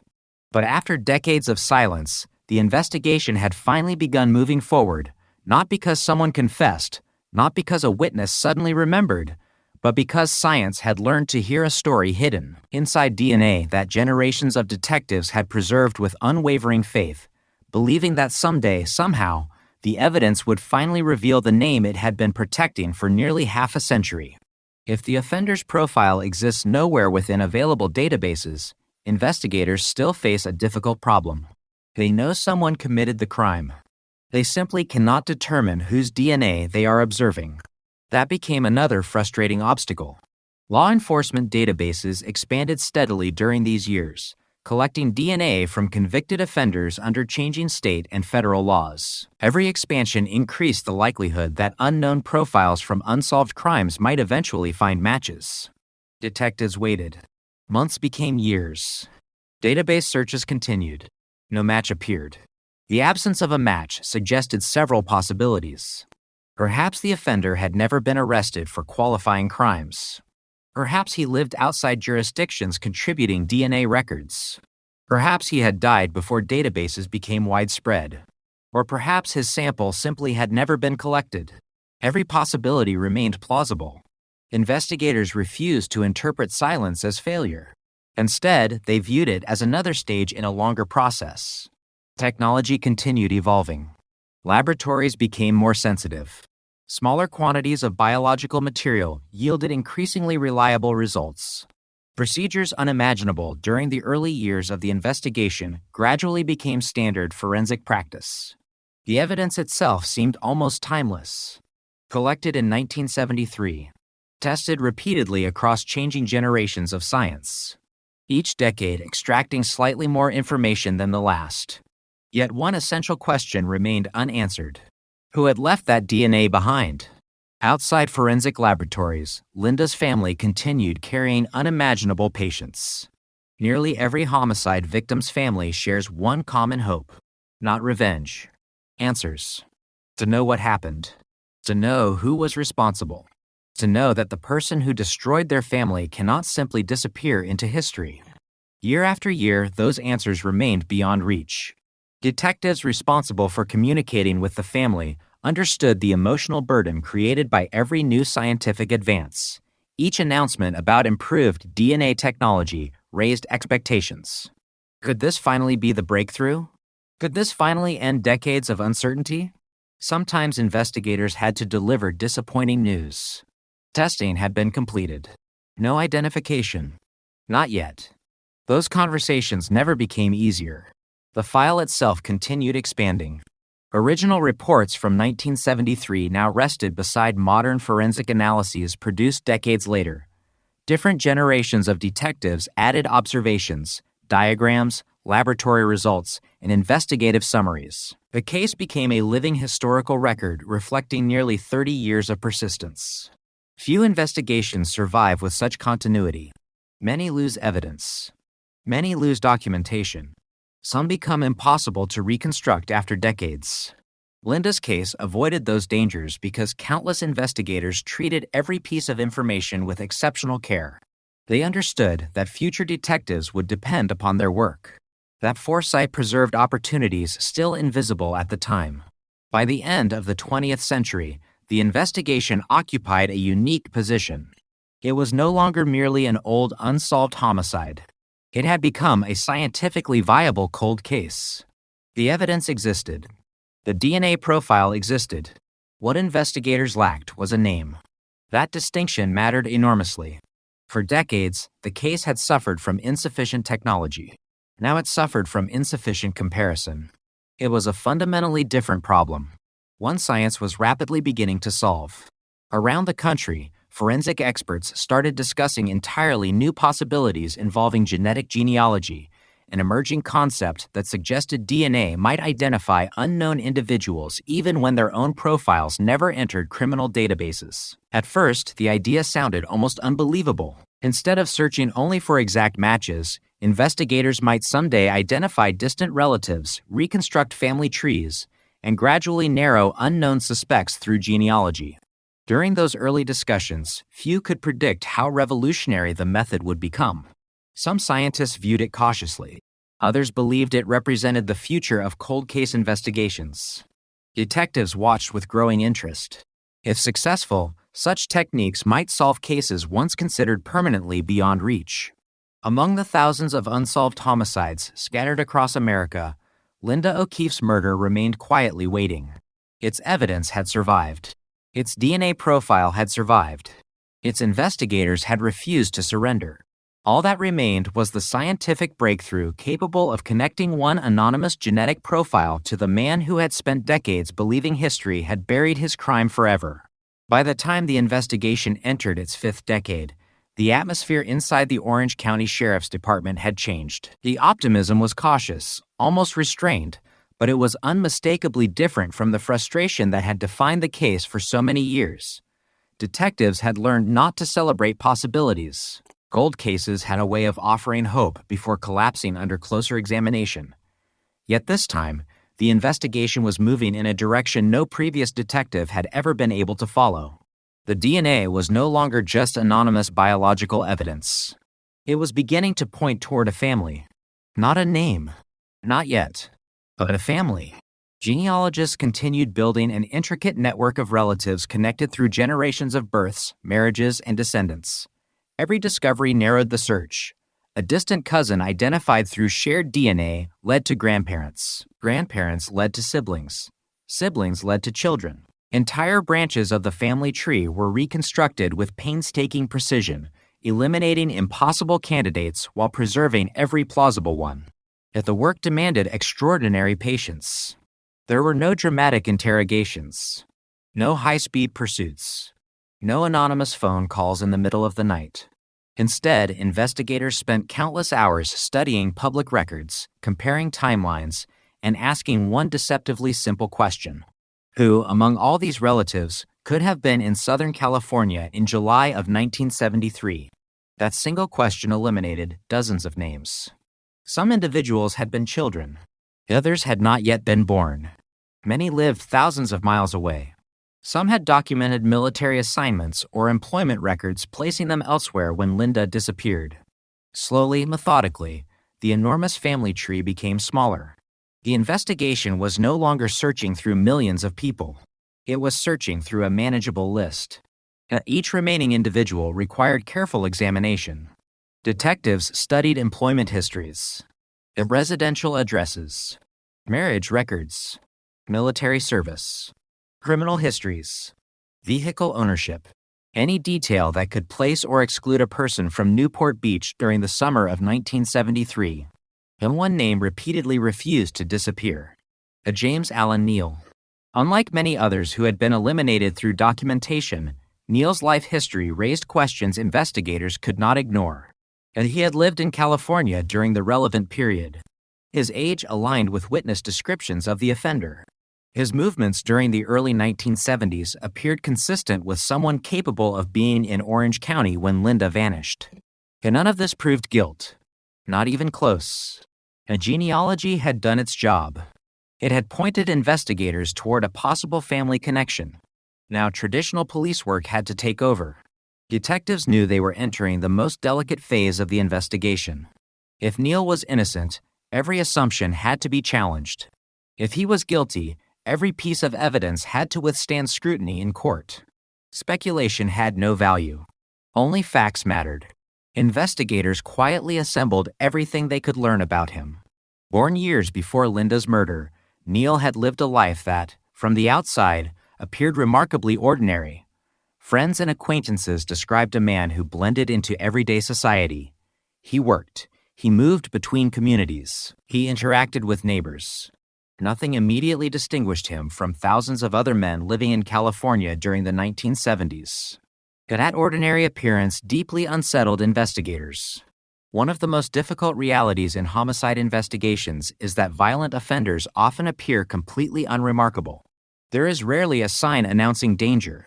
Neighbors remember polite conversations. Co-workers describe dependable employees. Communities struggle to reconcile ordinary public behavior with horrific private actions. Detectives understood that appearance alone could neither condemn nor clear anyone. Evidence had to speak. The investigative team expanded its review. They searched for any previous contact Neil might have had with law enforcement. Held reports, traffic citations, employment records, addresses near schools. Everything was documented. Patterns slowly began to emerge, not dramatic revelations, but enough information to justify continued investigation. Still, one obstacle remained. The genealogy evidence itself could not establish guilt.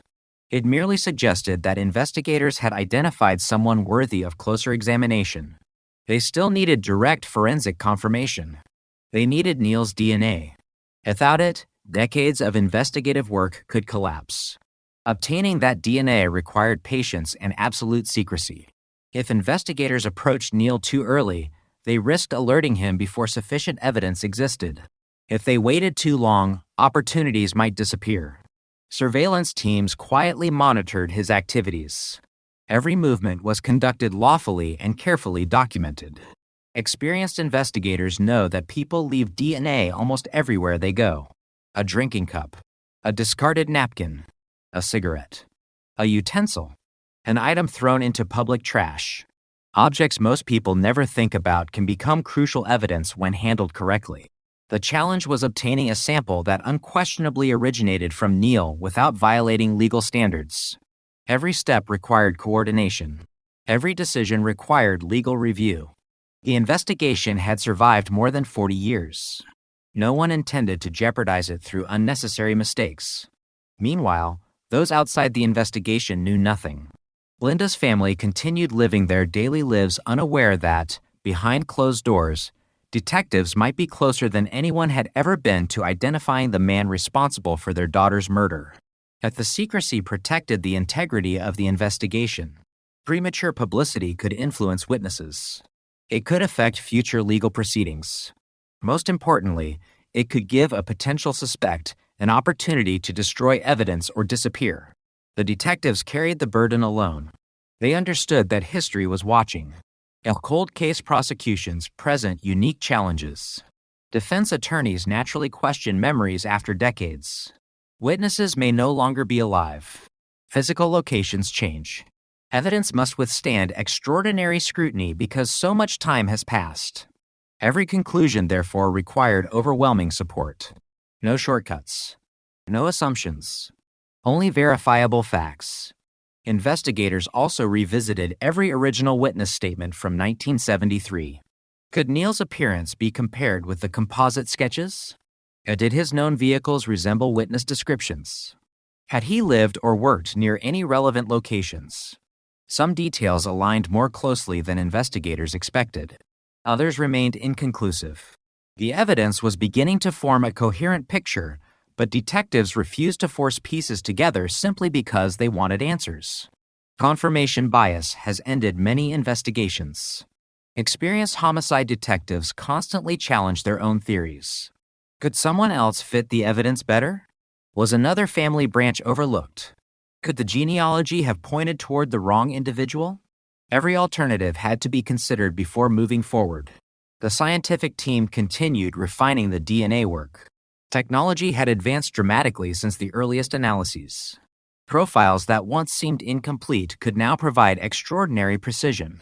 Laboratories followed rigorous quality control procedures, understanding that every result might eventually be presented before a jury. There was no room for uncertainty. Eventually, investigators succeeded in obtaining a DNA sample believed to belong to James Allen Neal through lawful investigative means. The moment marked one of the most significant turning points in the history of the case. For decades, detectives had possessed two separate pieces of the puzzle: an unknown DNA profile from the crime scene, a growing list of possible suspects. Now, for the first time, they could directly compare one against the other. The laboratory process itself offered no drama. Scientists worked quietly behind secured doors. Machines analyzed genetic markers. Quality checks were repeated. Independent verification ensured accuracy. Outside the laboratory, detectives waited. Some had devoted years of their careers to the investigation. Others had inherited the case from retired colleagues who never lived to see this moment. Everyone understood what the results might mean. If the DNA excluded Neal, the investigation would return to uncertainty. The genealogy work would have to begin again. Another family. Another tree. Another search. If the DNA matched, everything would change. Days passed. Then came the answer investigators had pursued since the summer of 1973. The DNA profile obtained from James Allen Neal matched the biological evidence preserved from Linda O'Keefe's murder. After nearly half a century, the anonymous genetic profile finally had a name. For many detectives, the result was almost surreal. As some sat silently reading the laboratory report, others immediately began reviewing decades of evidence through an entirely new lens. The investigation that had once consisted of endless unanswered questions suddenly possessed a living suspect connected directly by forensic science. But the work was not finished. A DNA match, while extraordinarily powerful, represented one component of a complete criminal case. Investigators immediately began strengthening every aspect of their evidence: timelines, witness statements, historical records, travel patterns. Everything had to demonstrate that James Allen Neal was not merely genetically connected to evidence, but that he had the opportunity and circumstances consistent with committing the crime. The prosecution would eventually need to explain not only who the offender was, but how investigators reached that conclusion after 45 years. Every step of the genealogy process was documented. Every laboratory procedure preserved. Every investigative decision recorded. Transparency would be essential. The detectives finally allowed themselves a quiet realization they had resisted for decades. The Linda O'Keefe case was no longer simply a cold case. It had become an active homicide investigation once again. For Linda's family, however, that truth had not yet arrived. They still woke each morning believing the mystery remained unsolved, unaware that somewhere inside a forensic laboratory report, hidden among columns of genetic markers and scientific terminology, lay the answer that generations of detectives had spent nearly 50 years searching for: a single DNA comparison that had finally transformed one of California's oldest unsolved child murders into a case on the verge of justice. For 45 years, the investigation into Linda O'Keefe's murder had been defined by one word: unknown. Unknown offender, unknown identity, unknown motive. Every detective who inherited the case accepted the same burden, hoping they might become the one to replace that single word with a name. When the laboratory confirmed that the DNA recovered from the preserved evidence matched James Allen Neal, the investigation crossed an invisible line. The mystery of who had left the biological evidence was no longer the central question. Now detectives faced another challenge just as critical: building a case capable of surviving the scrutiny of a courtroom nearly half a century after the crime. No arrest was made immediately. That decision reflected strategy, not hesitation. Experienced investigators understood that once a suspect realizes law enforcement has identified him, every future conversation, every movement, every opportunity to gather additional evidence changes forever. Detectives wanted to ensure that every piece of the investigation was complete before taking the next step. The DNA evidence was extraordinary. But it would never stand alone. Prosecutors would eventually need to explain the entire story from Linda's disappearance on July 6, 1973, to the scientific advances that finally revealed the identity of the man investigators believed had murdered her. Every link in that chain had to be documented with precision. Detectives returned once again to the original case file. Boxes that had been opened dozens of times over the years were reopened. Witness statements were reviewed line by line. Old photographs were examined using modern imaging technology. Historical maps of Newport Beach were compared with current records. Addresses connected to James Allen Neal were plotted alongside locations important to the investigation. Patterns that once seemed impossible to evaluate suddenly became meaningful. Investigators examined where Neal had lived, where he had worked, how he traveled, whether he had access to vehicles similar to those described by witnesses in 1973. Every answer helped strengthen or challenge the growing case against him. Nothing was accepted simply because the DNA pointed in one direction. Good investigators constantly test their own conclusions. Could the biological evidence have been contaminated? Laboratories reviewed every handling procedure. Could someone else related to Neal have been responsible? The genealogy team revisited the family tree to eliminate that possibility. Could innocent contact somehow explain the DNA? The circumstances of the crime made such explanations extraordinarily unlikely. Each question was asked because prosecutors knew defense attorneys would eventually ask the same ones. The stronger the investigation became before an arrest, the stronger it would remain afterward.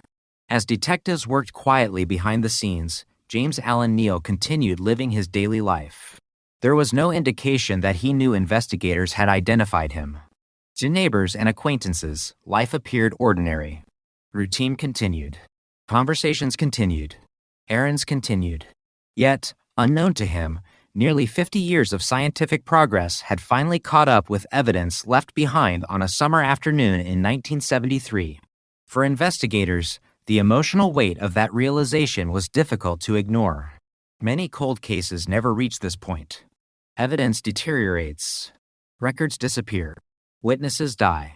Families lose hope. Linda's case had survived because generation after generation of detectives refused to give up. Every investigator who preserved evidence.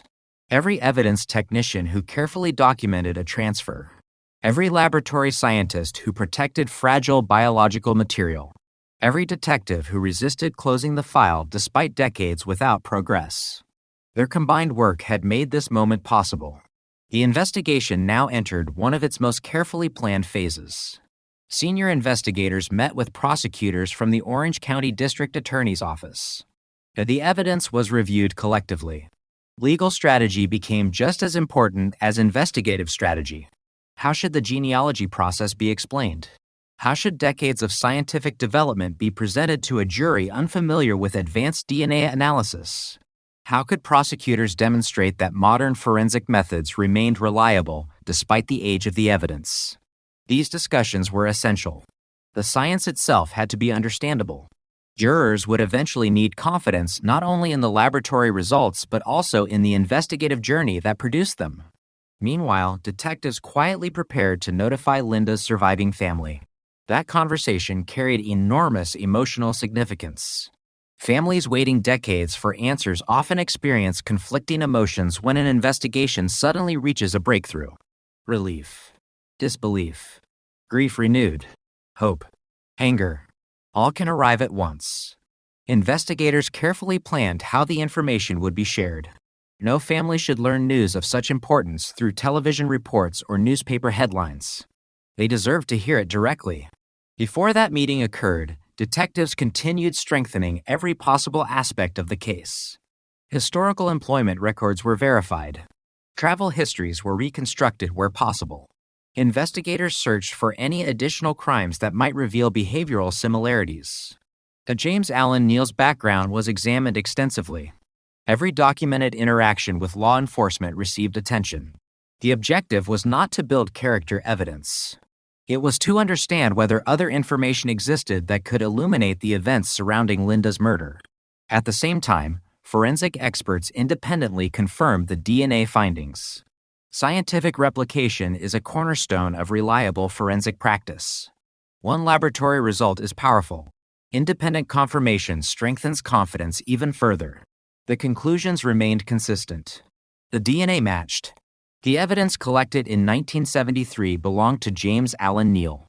For detectives who had spent years immersed in the case, the laboratory reports carried profound emotional impact despite their technical language. Columns of numbers. Genetic markers. Probability calculations. To most people, they appeared almost unreadable. To investigators, they represented the voice of evidence speaking across 45 years. Unlike memories, DNA does not forget. Unlike witnesses, it does not age. It simply exists, waiting until science becomes capable of understanding it. That realization transformed the atmosphere surrounding the investigation. The case no longer revolved around whether it could be solved. It revolved around bringing the identified suspect before the justice system. Yet another challenge remained: time itself. James Allen Neal was now an elderly man. Nearly half a century had passed since Linda's murder. Age does not erase criminal responsibility, but it changes practical realities. Health concerns had to be considered. Logistics became more complicated. Investigators understood that delaying action unnecessarily carried risks. Every day mattered. Even so, they refused to sacrifice thoroughness for speed. The case had waited decades. It could wait long enough to ensure every legal requirement was satisfied.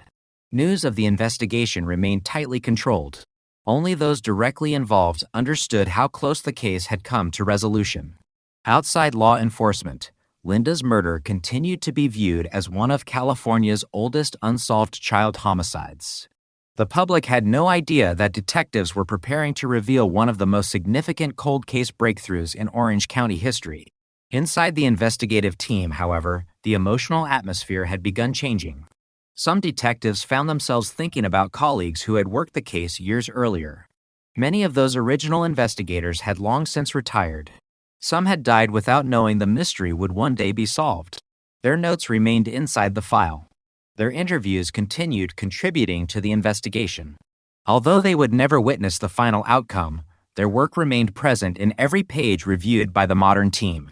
Cold case investigations often span multiple careers.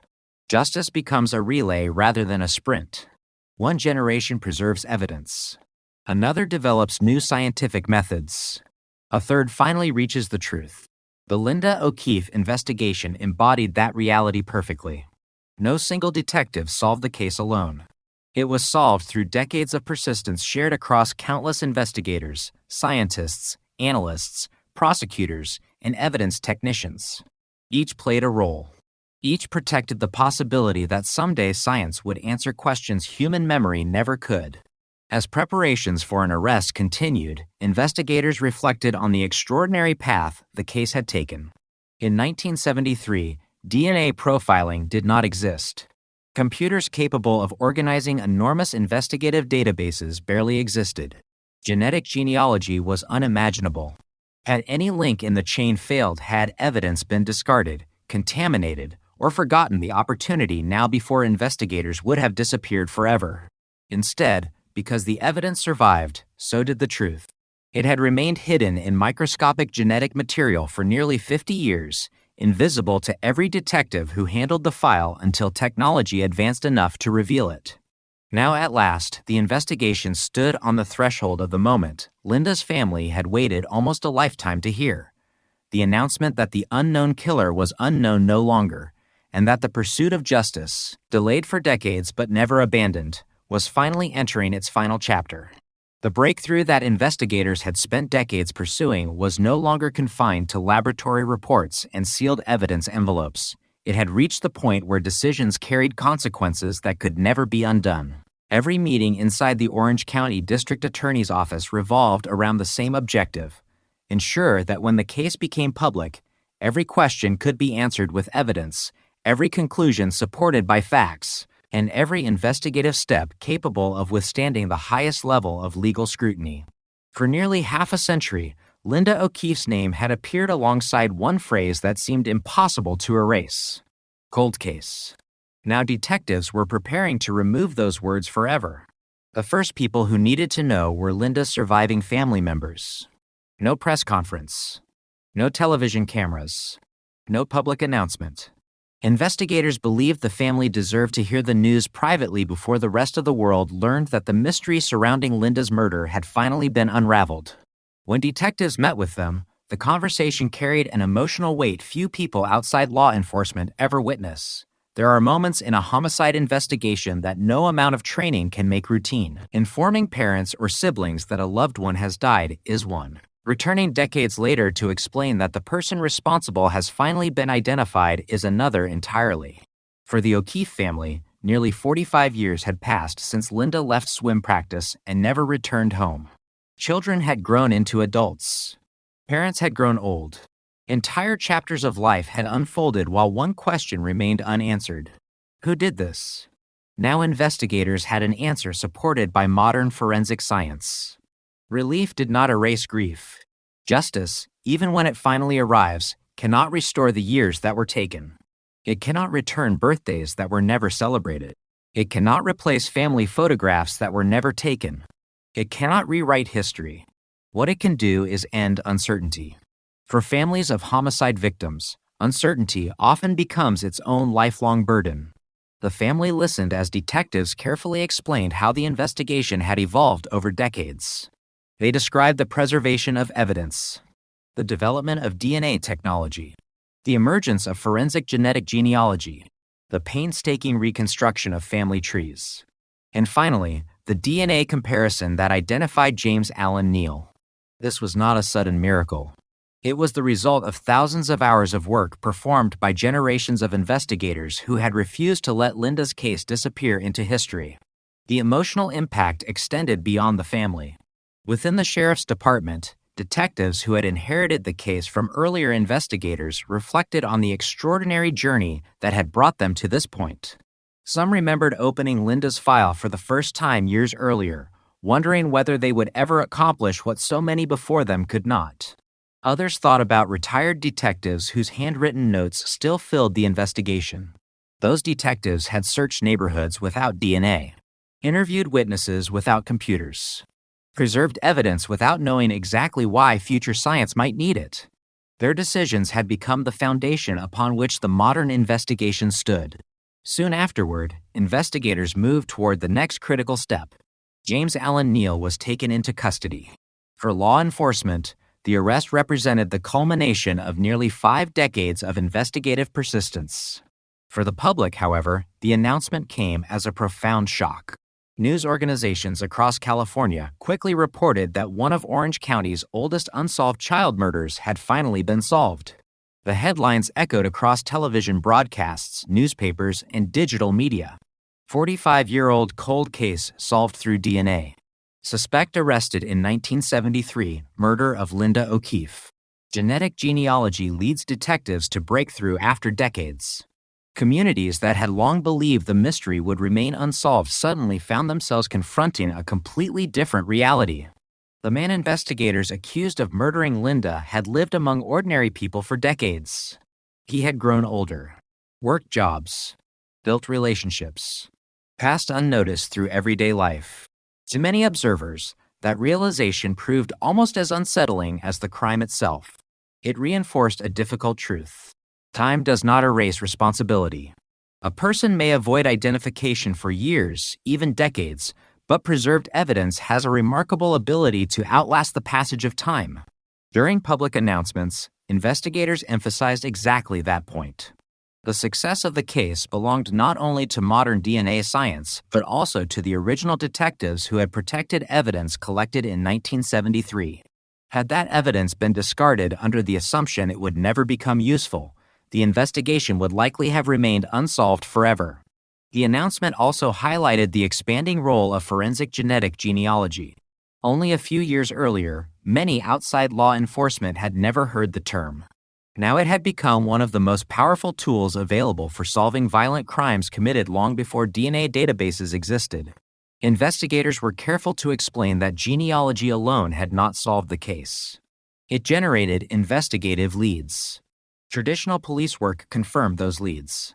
Finally, direct DNA comparison established the forensic connection. Each step depended upon the others. Science and detective work had functioned together rather than separately. As media coverage intensified, reporters revisited Linda's life. Photographs taken before her death appeared once again across newspapers and television screens. The smiling 11-year-old whose story had faded from national attention returned to the public consciousness. Many younger viewers encountered the case for the first time. Older residents of Southern California remembered it instantly. Some recalled joining search efforts in 1973. Others remembered parents warning children never to walk home alone after Linda disappeared. The case had shaped an entire generation's understanding of personal safety. Now it was shaping public understanding of forensic science. Experts from across the country pointed to the investigation as an example of why cold cases should never be abandoned. Evidence that appears silent today may speak tomorrow. Science does not stand still. Every year brings methods that previous generations could scarcely imagine. For homicide investigators nationwide, the Linda O'Keefe case became another reminder that patience can be as important as persistence. Not every case can be solved immediately. Some require decades. Some require entirely new scientific disciplines. Some simply require someone willing to preserve evidence long enough for the future to arrive. Inside court filings, prosecutors carefully outline the scientific basis supporting the charges.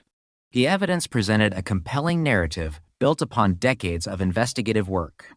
The biological evidence recovered in 1973, its preservation, the DNA profile, the genealogy research, the lawful acquisition of Neil's DNA, the laboratory comparison confirming the match. Every stage documented, every stage reviewable, every stage intended to withstand legal examination. Yet despite the remarkable breakthrough, investigators remained mindful of one fundamental principle. An arrest is not a conviction. The criminal justice system requires that evidence be tested openly before a court. The prosecution still carried the burden of proving its case beyond a reasonable doubt. Detectives welcomed that scrutiny. After nearly half a century of investigation, they believed the evidence deserved to be examined in full. As preparations for future court proceedings continued, one truth became increasingly clear. The Linda O'Keefe investigation had already changed the landscape of cold case investigations regardless of its legal outcome. It demonstrated that evidence collected by determined detectives in one era could combine with scientific discoveries from another to solve crimes once believed permanently beyond reach. It reminded law enforcement agencies everywhere of the importance of preserving every possible piece of evidence. Most importantly, it offered hope to thousands of families still waiting for answers. Somewhere inside evidence rooms across the world, other unsolved cases continued waiting exactly as Linda's had waited.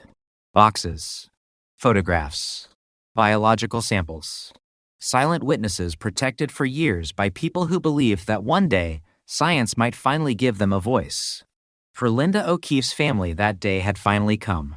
After nearly 50 years of unanswered questions, investigators had spoken the words they feared might never be possible. The mystery was no longer who. Now the justice system would determine the final outcome of a story that had begun on a quiet summer morning in Newport Beach, a story that proves some crimes may remain hidden for generations, but the truth, preserved with patience and uncovered through science, can endure far longer than the silence that once surrounded it. The announcement that James Allen Neal had been identified as the suspect in Linda O'Keefe's murder marked the end of one chapter, but it did not erase nearly half a century of unanswered questions. For investigators, solving a cold case is never simply about identifying a suspect. It is about reconstructing history with enough clarity that events separated by decades can still withstand the careful examination of a court of law. Every document, every photograph, every witness statement collected since July 1973 suddenly became part of a much larger story, one that prosecutors now had to present as a coherent narrative built entirely on verified evidence.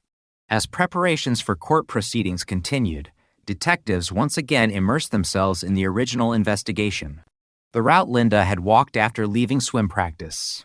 The witness statements describing a suspicious vehicle. The timeline established on the day she disappeared. The location where her body was discovered. Nothing was considered too minor to review. In modern homicide investigations, investigators often rely on digital records, surveillance footage, mobile phone data, GPS locations, and electronic communications. None of those resources existed in 1973. Every conclusion had been built from patient interviews, handwritten reports, physical evidence, and careful observation. That reality became one of the defining characteristics of the case. It illustrated how dramatically criminal investigations had changed over 5 decades. The prosecution's case would depend on demonstrating that although investigative methods had evolved, the evidence itself had remained reliable. Biological evidence collected in 1973 had been preserved according to procedures that protected its integrity. Every transfer between evidence custodians had been documented. Every forensic examination had been recorded. The chain of custody stretched across generations of investigators, creating an unbroken record that allowed modern scientists to confidently analyze material collected decades earlier. That meticulous documentation became almost as important as the DNA itself. Without it, defense attorneys could reasonably question whether evidence had been altered or contaminated over the years.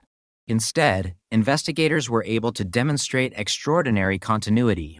If the evidence had remained secure, the science had changed.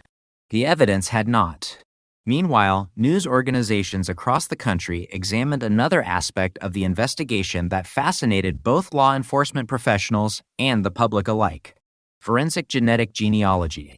Until only a few years earlier, the technique had been virtually unknown outside specialized scientific communities. Now it had entered mainstream discussion because of several remarkable cold case breakthroughs. Experts carefully explained what the technology actually accomplished. Contrary to popular belief, genealogy databases do not simply reveal the identity of unknown offenders. Instead, they identify biological relationships: a distant cousin, a shared ancestor, and a family branch. From there, traditional detective work begins. Researchers build family trees. Investigators compare ages, geographic locations, historical records. Eventually, a list of possibilities becomes small enough that conventional forensic testing can determine whether one individual matches the crime scene DNA. The Linda O'Keefe investigation followed precisely that path. Genealogy pointed investigators toward a family. Detective work narrowed the search.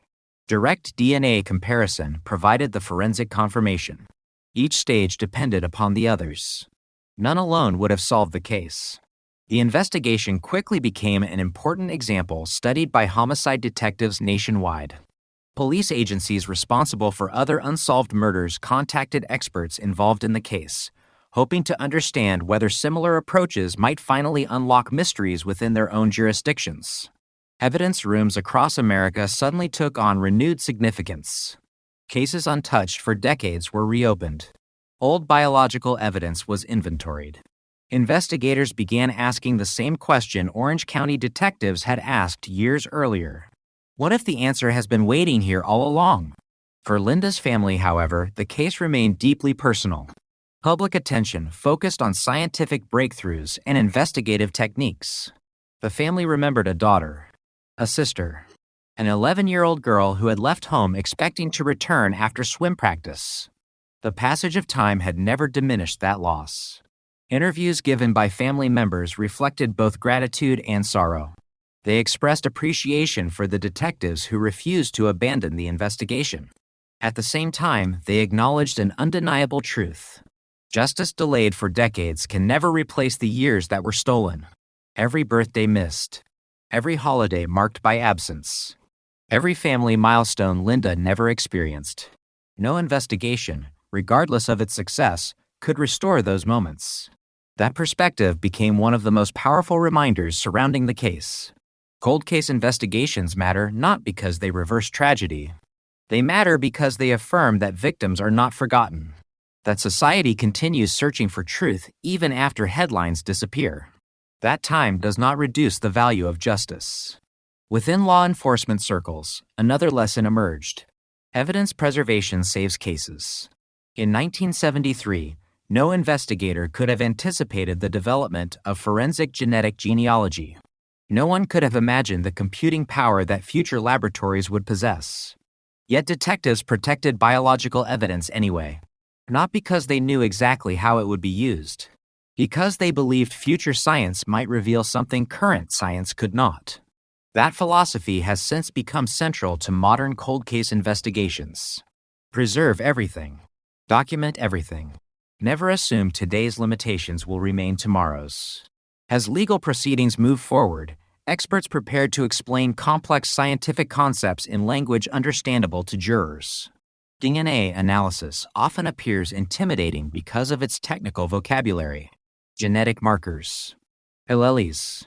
Probability calculations. Laboratory protocols. Yet the fundamental principle is remarkably straightforward. Every individual possesses a unique genetic profile, inherited from biological parents. When investigators recover DNA from crime scene evidence, that profile can be compared against another sample. If the profiles match under validated scientific standards, the probability of coincidence becomes extraordinarily small. Jurors would ultimately evaluate those scientific findings alongside every other piece of evidence presented. Investigators welcomed that process. The case had been built patiently and methodically over nearly 50 years. They believed it could withstand careful examination.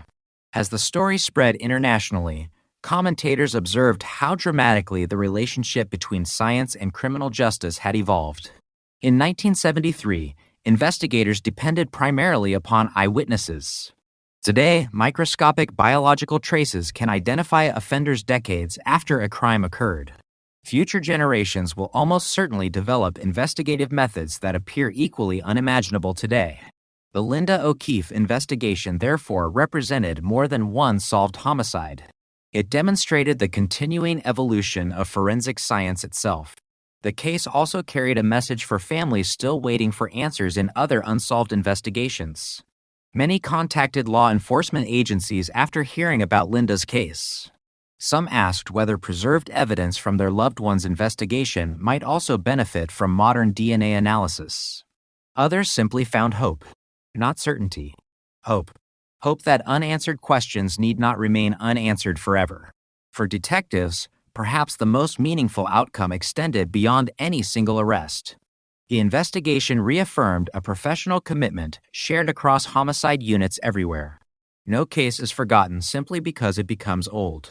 A file placed inside storage is not abandoned. It waits. Waiting is not surrender. Waiting sometimes means allowing science enough time to catch up with the evidence. Looking back across nearly half a century, the path from July 1973 to the identification of James Allen Neal seemed almost impossible to comprehend. Thousands of interviews. Generations of investigators. Advances in forensic biology. The emergence of genetic genealogy. The careful preservation of evidence. None alone would have solved the case. Together, they transformed one of California's longest-running mysteries into one of its most significant cold case breakthroughs.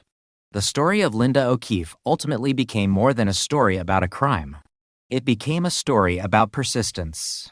About the quiet determination of investigators who refused to close a file simply because decades had passed. About scientists who expanded the boundaries of what evidence could reveal. About a family that endured unimaginable uncertainty while never losing hope that the truth still existed. And above all, it became a reminder that although time can hide the identity of a killer, it cannot erase the evidence left behind. And when that evidence is preserved with care, the truth may wait patiently for years, even generations, until the day science is finally ready to uncover it. Nearly half a century separated the crime from the breakthrough, but the passage of time never diminished one uncomfortable question that continued to echo throughout the investigation. How had someone allegedly responsible for one of Southern California's most notorious child murders managed to remain unidentified for so long? It was a question investigators examined carefully, not because it changed the evidence, but because understanding the answer could help prevent similar cases from remaining unsolved in the future. The simplest explanation was also the most accurate. The technology needed to identify the offender did not exist in 1973. Detectives working the original investigation did not fail because they lacked determination, By every available account, they pursued the case relentlessly. They interviewed hundreds of witnesses, followed thousands of leads, examined physical evidence with the best forensic methods available, and coordinated with neighboring law enforcement agencies. Their investigation reflected the highest standards of the era. What they lacked was not effort. They lacked the scientific tools that future generations would eventually take for granted. That distinction matters because history sometimes judges old investigations unfairly through the lens of modern technology. Today, investigators routinely compare DNA profiles within ours. Surveillance cameras document countless public spaces. Cell phones record movements. License plate readers monitor traffic. Digital records allow detectives to reconstruct timelines with extraordinary precision. None of those investigative resources existed on the day Linda disappeared. The detectives in 1973 relied almost entirely upon human observation, human memory, physical evidence, and patience. Their ability to preserve crucial evidence despite those limitations became one of the defining reasons the case was ultimately solved. As forensic experts later explained, the biological evidence collected during the original investigation remained remarkably valuable because it had been carefully protected. Evidence technicians followed procedures that prevented unnecessary contamination. Detectives documented every transfer. Laboratory personnel maintained detailed records. Those seemingly routine administrative decisions became priceless decades later. Inside evidence rooms, discipline often appears invisible. There are no dramatic headlines celebrating properly labeled envelopes or carefully completed chain of custody forms. Yet those quiet acts of professionalism frequently determine whether justice remains possible years later. Linda O'Keefe's case demonstrated that principle with extraordinary clarity. The investigation also reshaped conversations about the future of cold case work. Police departments across the United States began reassessing long unsolved investigations involving preserved biological evidence. Cases once considered dormant suddenly appeared worthy of renewed attention. Investigators asked new questions. Has this evidence ever undergone modern DNA testing? Could forensic genealogy provide new investigative leads? Has laboratory technology improved since the last examination? Those questions opened opportunities that had not existed only a decade earlier. The success of several genealogy-assisted investigations encouraged agencies to establish specialized cold case units dedicated entirely to reviewing older homicides. Instead of viewing time as an obstacle, detectives increasingly viewed preserved evidence as a resource waiting for improved science. That philosophical shift represented one of the most important legacies of Linda O'Keefe's case. The investigation influenced more than one prosecution. It influenced investigative thinking itself. Meanwhile, criminologists studying solved cold cases observed another recurring pattern. Violent offenders often assume that surviving the first years after a crime dramatically reduces the likelihood of arrest. Historically, that belief contains some truth. Witness memories fade. Physical evidence deteriorates. Public attention shifts elsewhere. Yet DNA fundamentally altered that equation. Unlike memories, genetic evidence does not become less unique over time. If preserved correctly, it can remain scientifically valuable for decades. As laboratory methods improve, old evidence often becomes more useful rather than less. That reversal has transformed the psychology of cold case investigations. Time no longer benefits offenders in quite the same way it once did. Every year may instead bring better technology, more comprehensive databases, more sophisticated analytical methods, more opportunities for identification. The Linda O'Keefe investigation became a compelling illustration of that transformation. For the public, however, the story remained deeply emotional. Scientific breakthroughs captured headlines, but people continued returning to the image of an 11-year-old girl walking home from swim practice on a warm July afternoon. The simplicity of her routine made the tragedy profoundly unsettling. She was not engaged in dangerous activity. She was following a familiar path through a community widely regarded as safe. That ordinary setting challenged long-held assumptions about security and trust. Parents who remembered the summer of 1973 often described lasting changes in how they raised their children afterward. Walking alone became less common. Neighborhood awareness increased. Schools strengthen safety education. While no single case created those broader societal changes, Linda's murder became one of several tragedies that profoundly influenced public attitudes toward child safety during that era. As the investigation gained renewed attention, historians and criminal justice experts reflected upon another remarkable aspect of the case. It represented cooperation across generations. The detectives who first processed the crime scene could never have anticipated forensic genealogy. The scientists developing DNA analysis decades later had never met Linda. The prosecutors preparing the eventual case inherited work begun long before many of them entered law school. Each generation contributed something essential. Without the original investigators, there would have been no preserved evidence. Without forensic scientists, the DNA could not have been interpreted. Without genealogists, investigators might never have identified the suspect.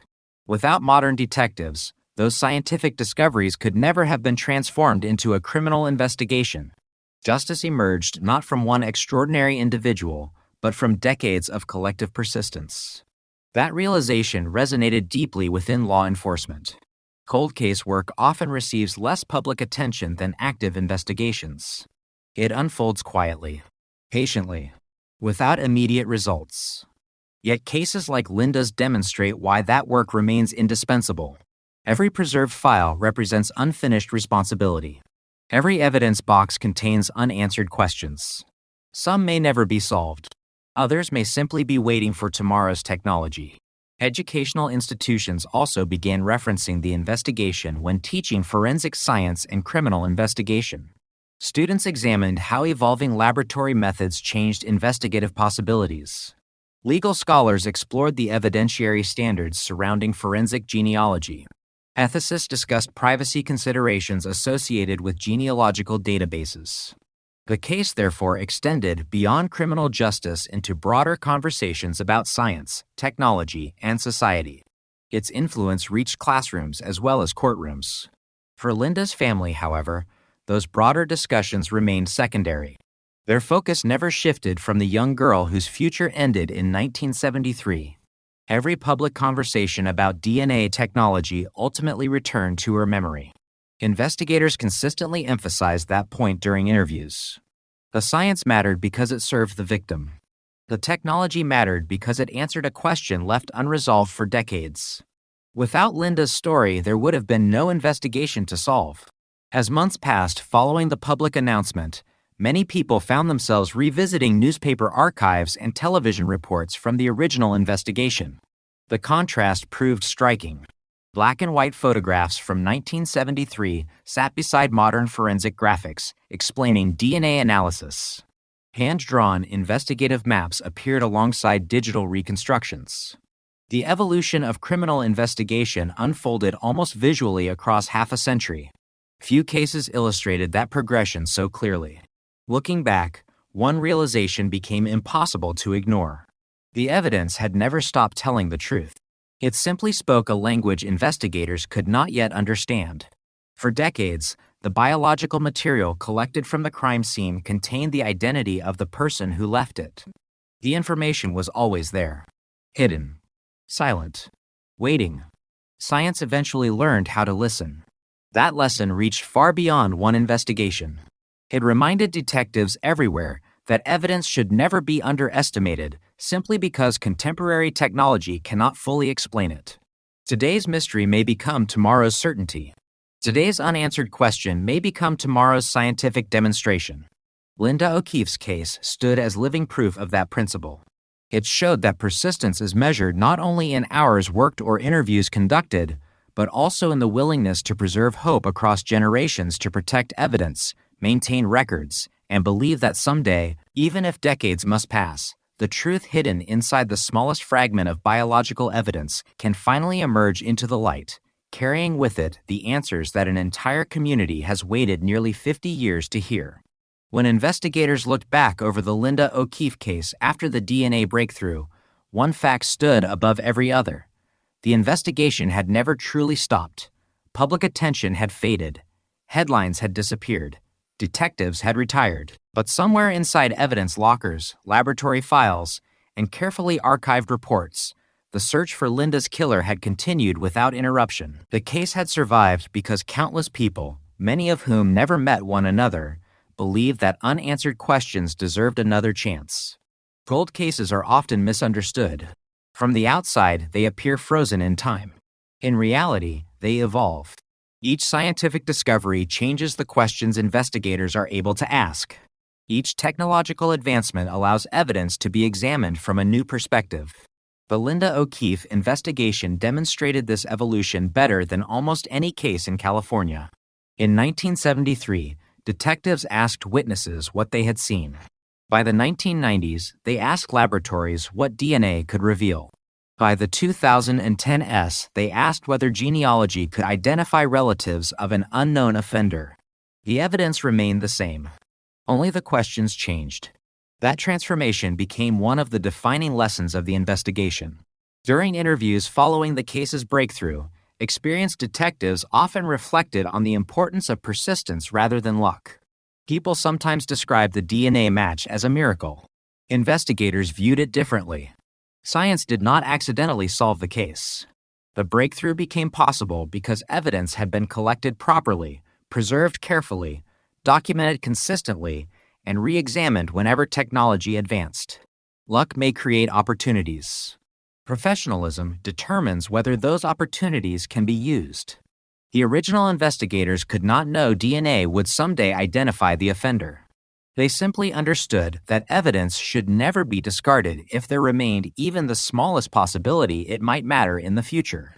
That philosophy ultimately changed everything. The case also highlighted another reality familiar to homicide detectives: that justice rarely follows a straight path.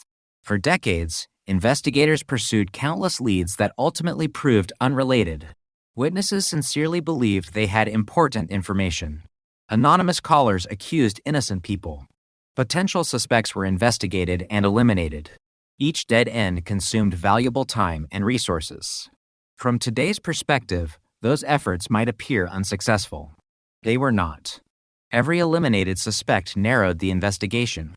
Every verified fact strengthened the integrity of the final case. Knowing who did not commit a crime can be nearly as important as discovering who did. As prosecutors continued preparing their case, forensic specialists carefully documented every scientific procedure involved in identifying James Allen Neal. The genealogy process received particular attention because it represented a relatively new investigative method. Experts emphasized a crucial distinction. Genetic genealogy did not establish criminal guilt. It generated investigative leads.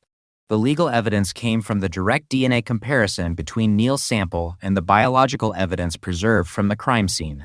That distinction preserved the integrity of the investigation. Genealogy opened the door. Traditional forensic science confirmed who had walked through it. Legal scholars closely followed the case because it reflected the changing relationship between technology and criminal justice. Scientific progress often develops more rapidly than legal systems adapt. Cortez therefore play an essential role in evaluating new investigative methods while protecting established legal standards.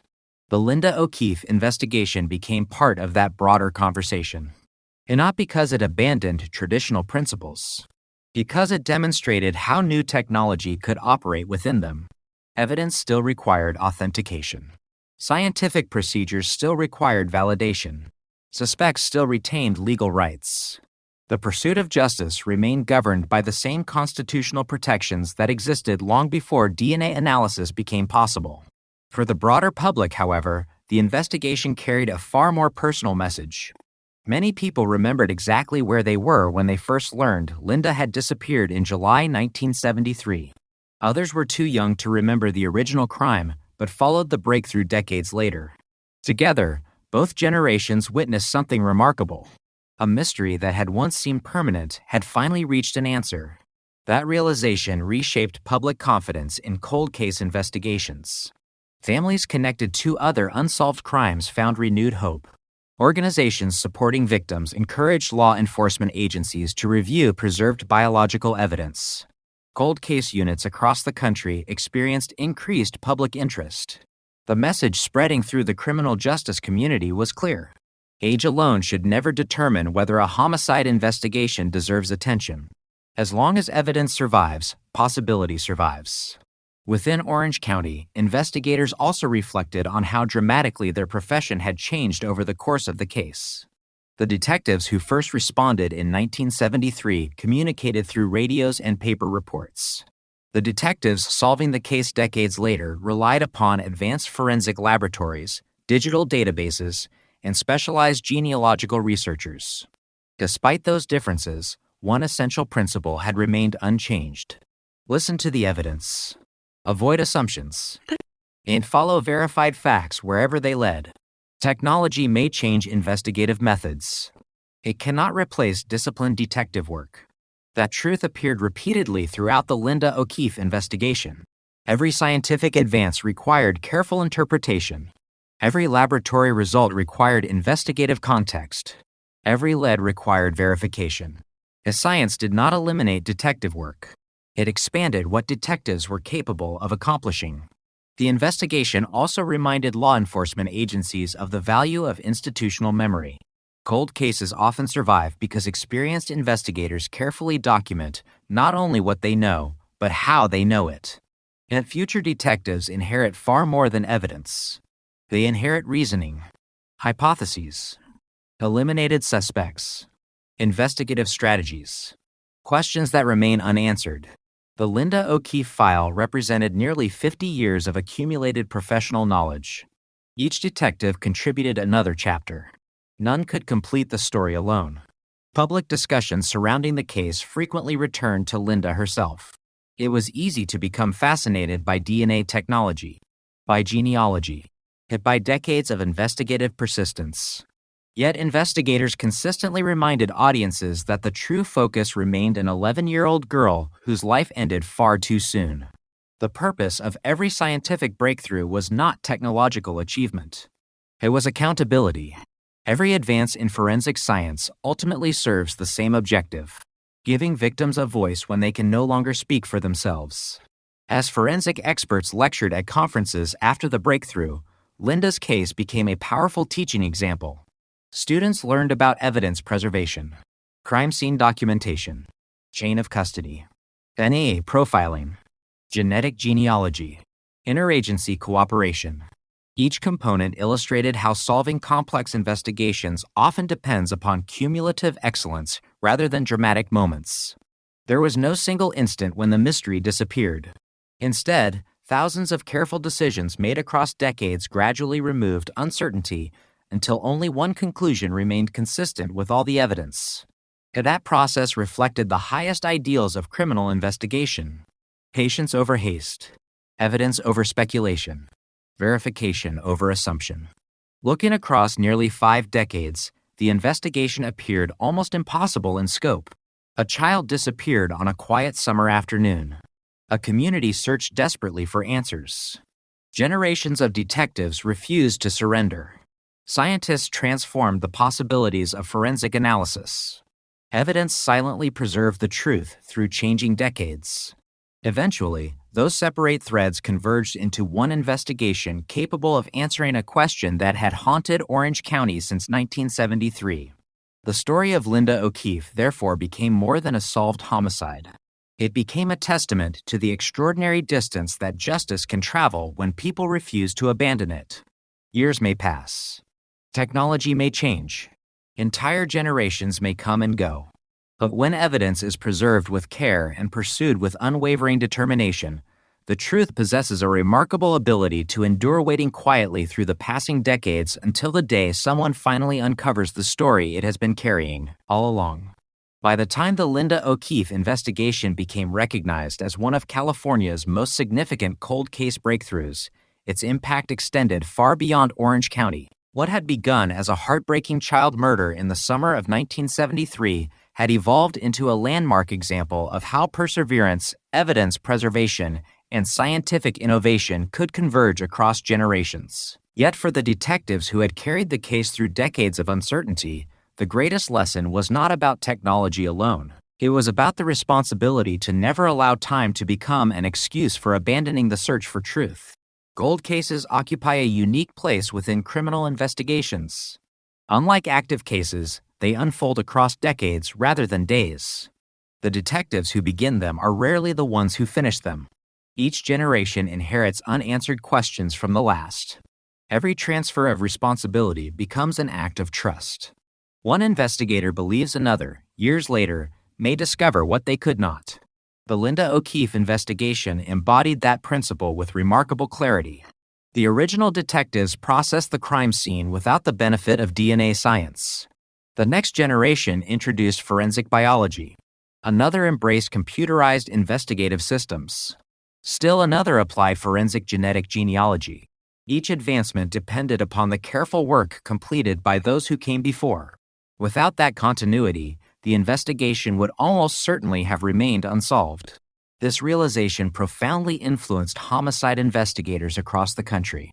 Police departments began reevaluating evidence storage policies. Laboratories reviewed procedures for preserving biological material collected from violent crimes. Training academies emphasized meticulous documentation,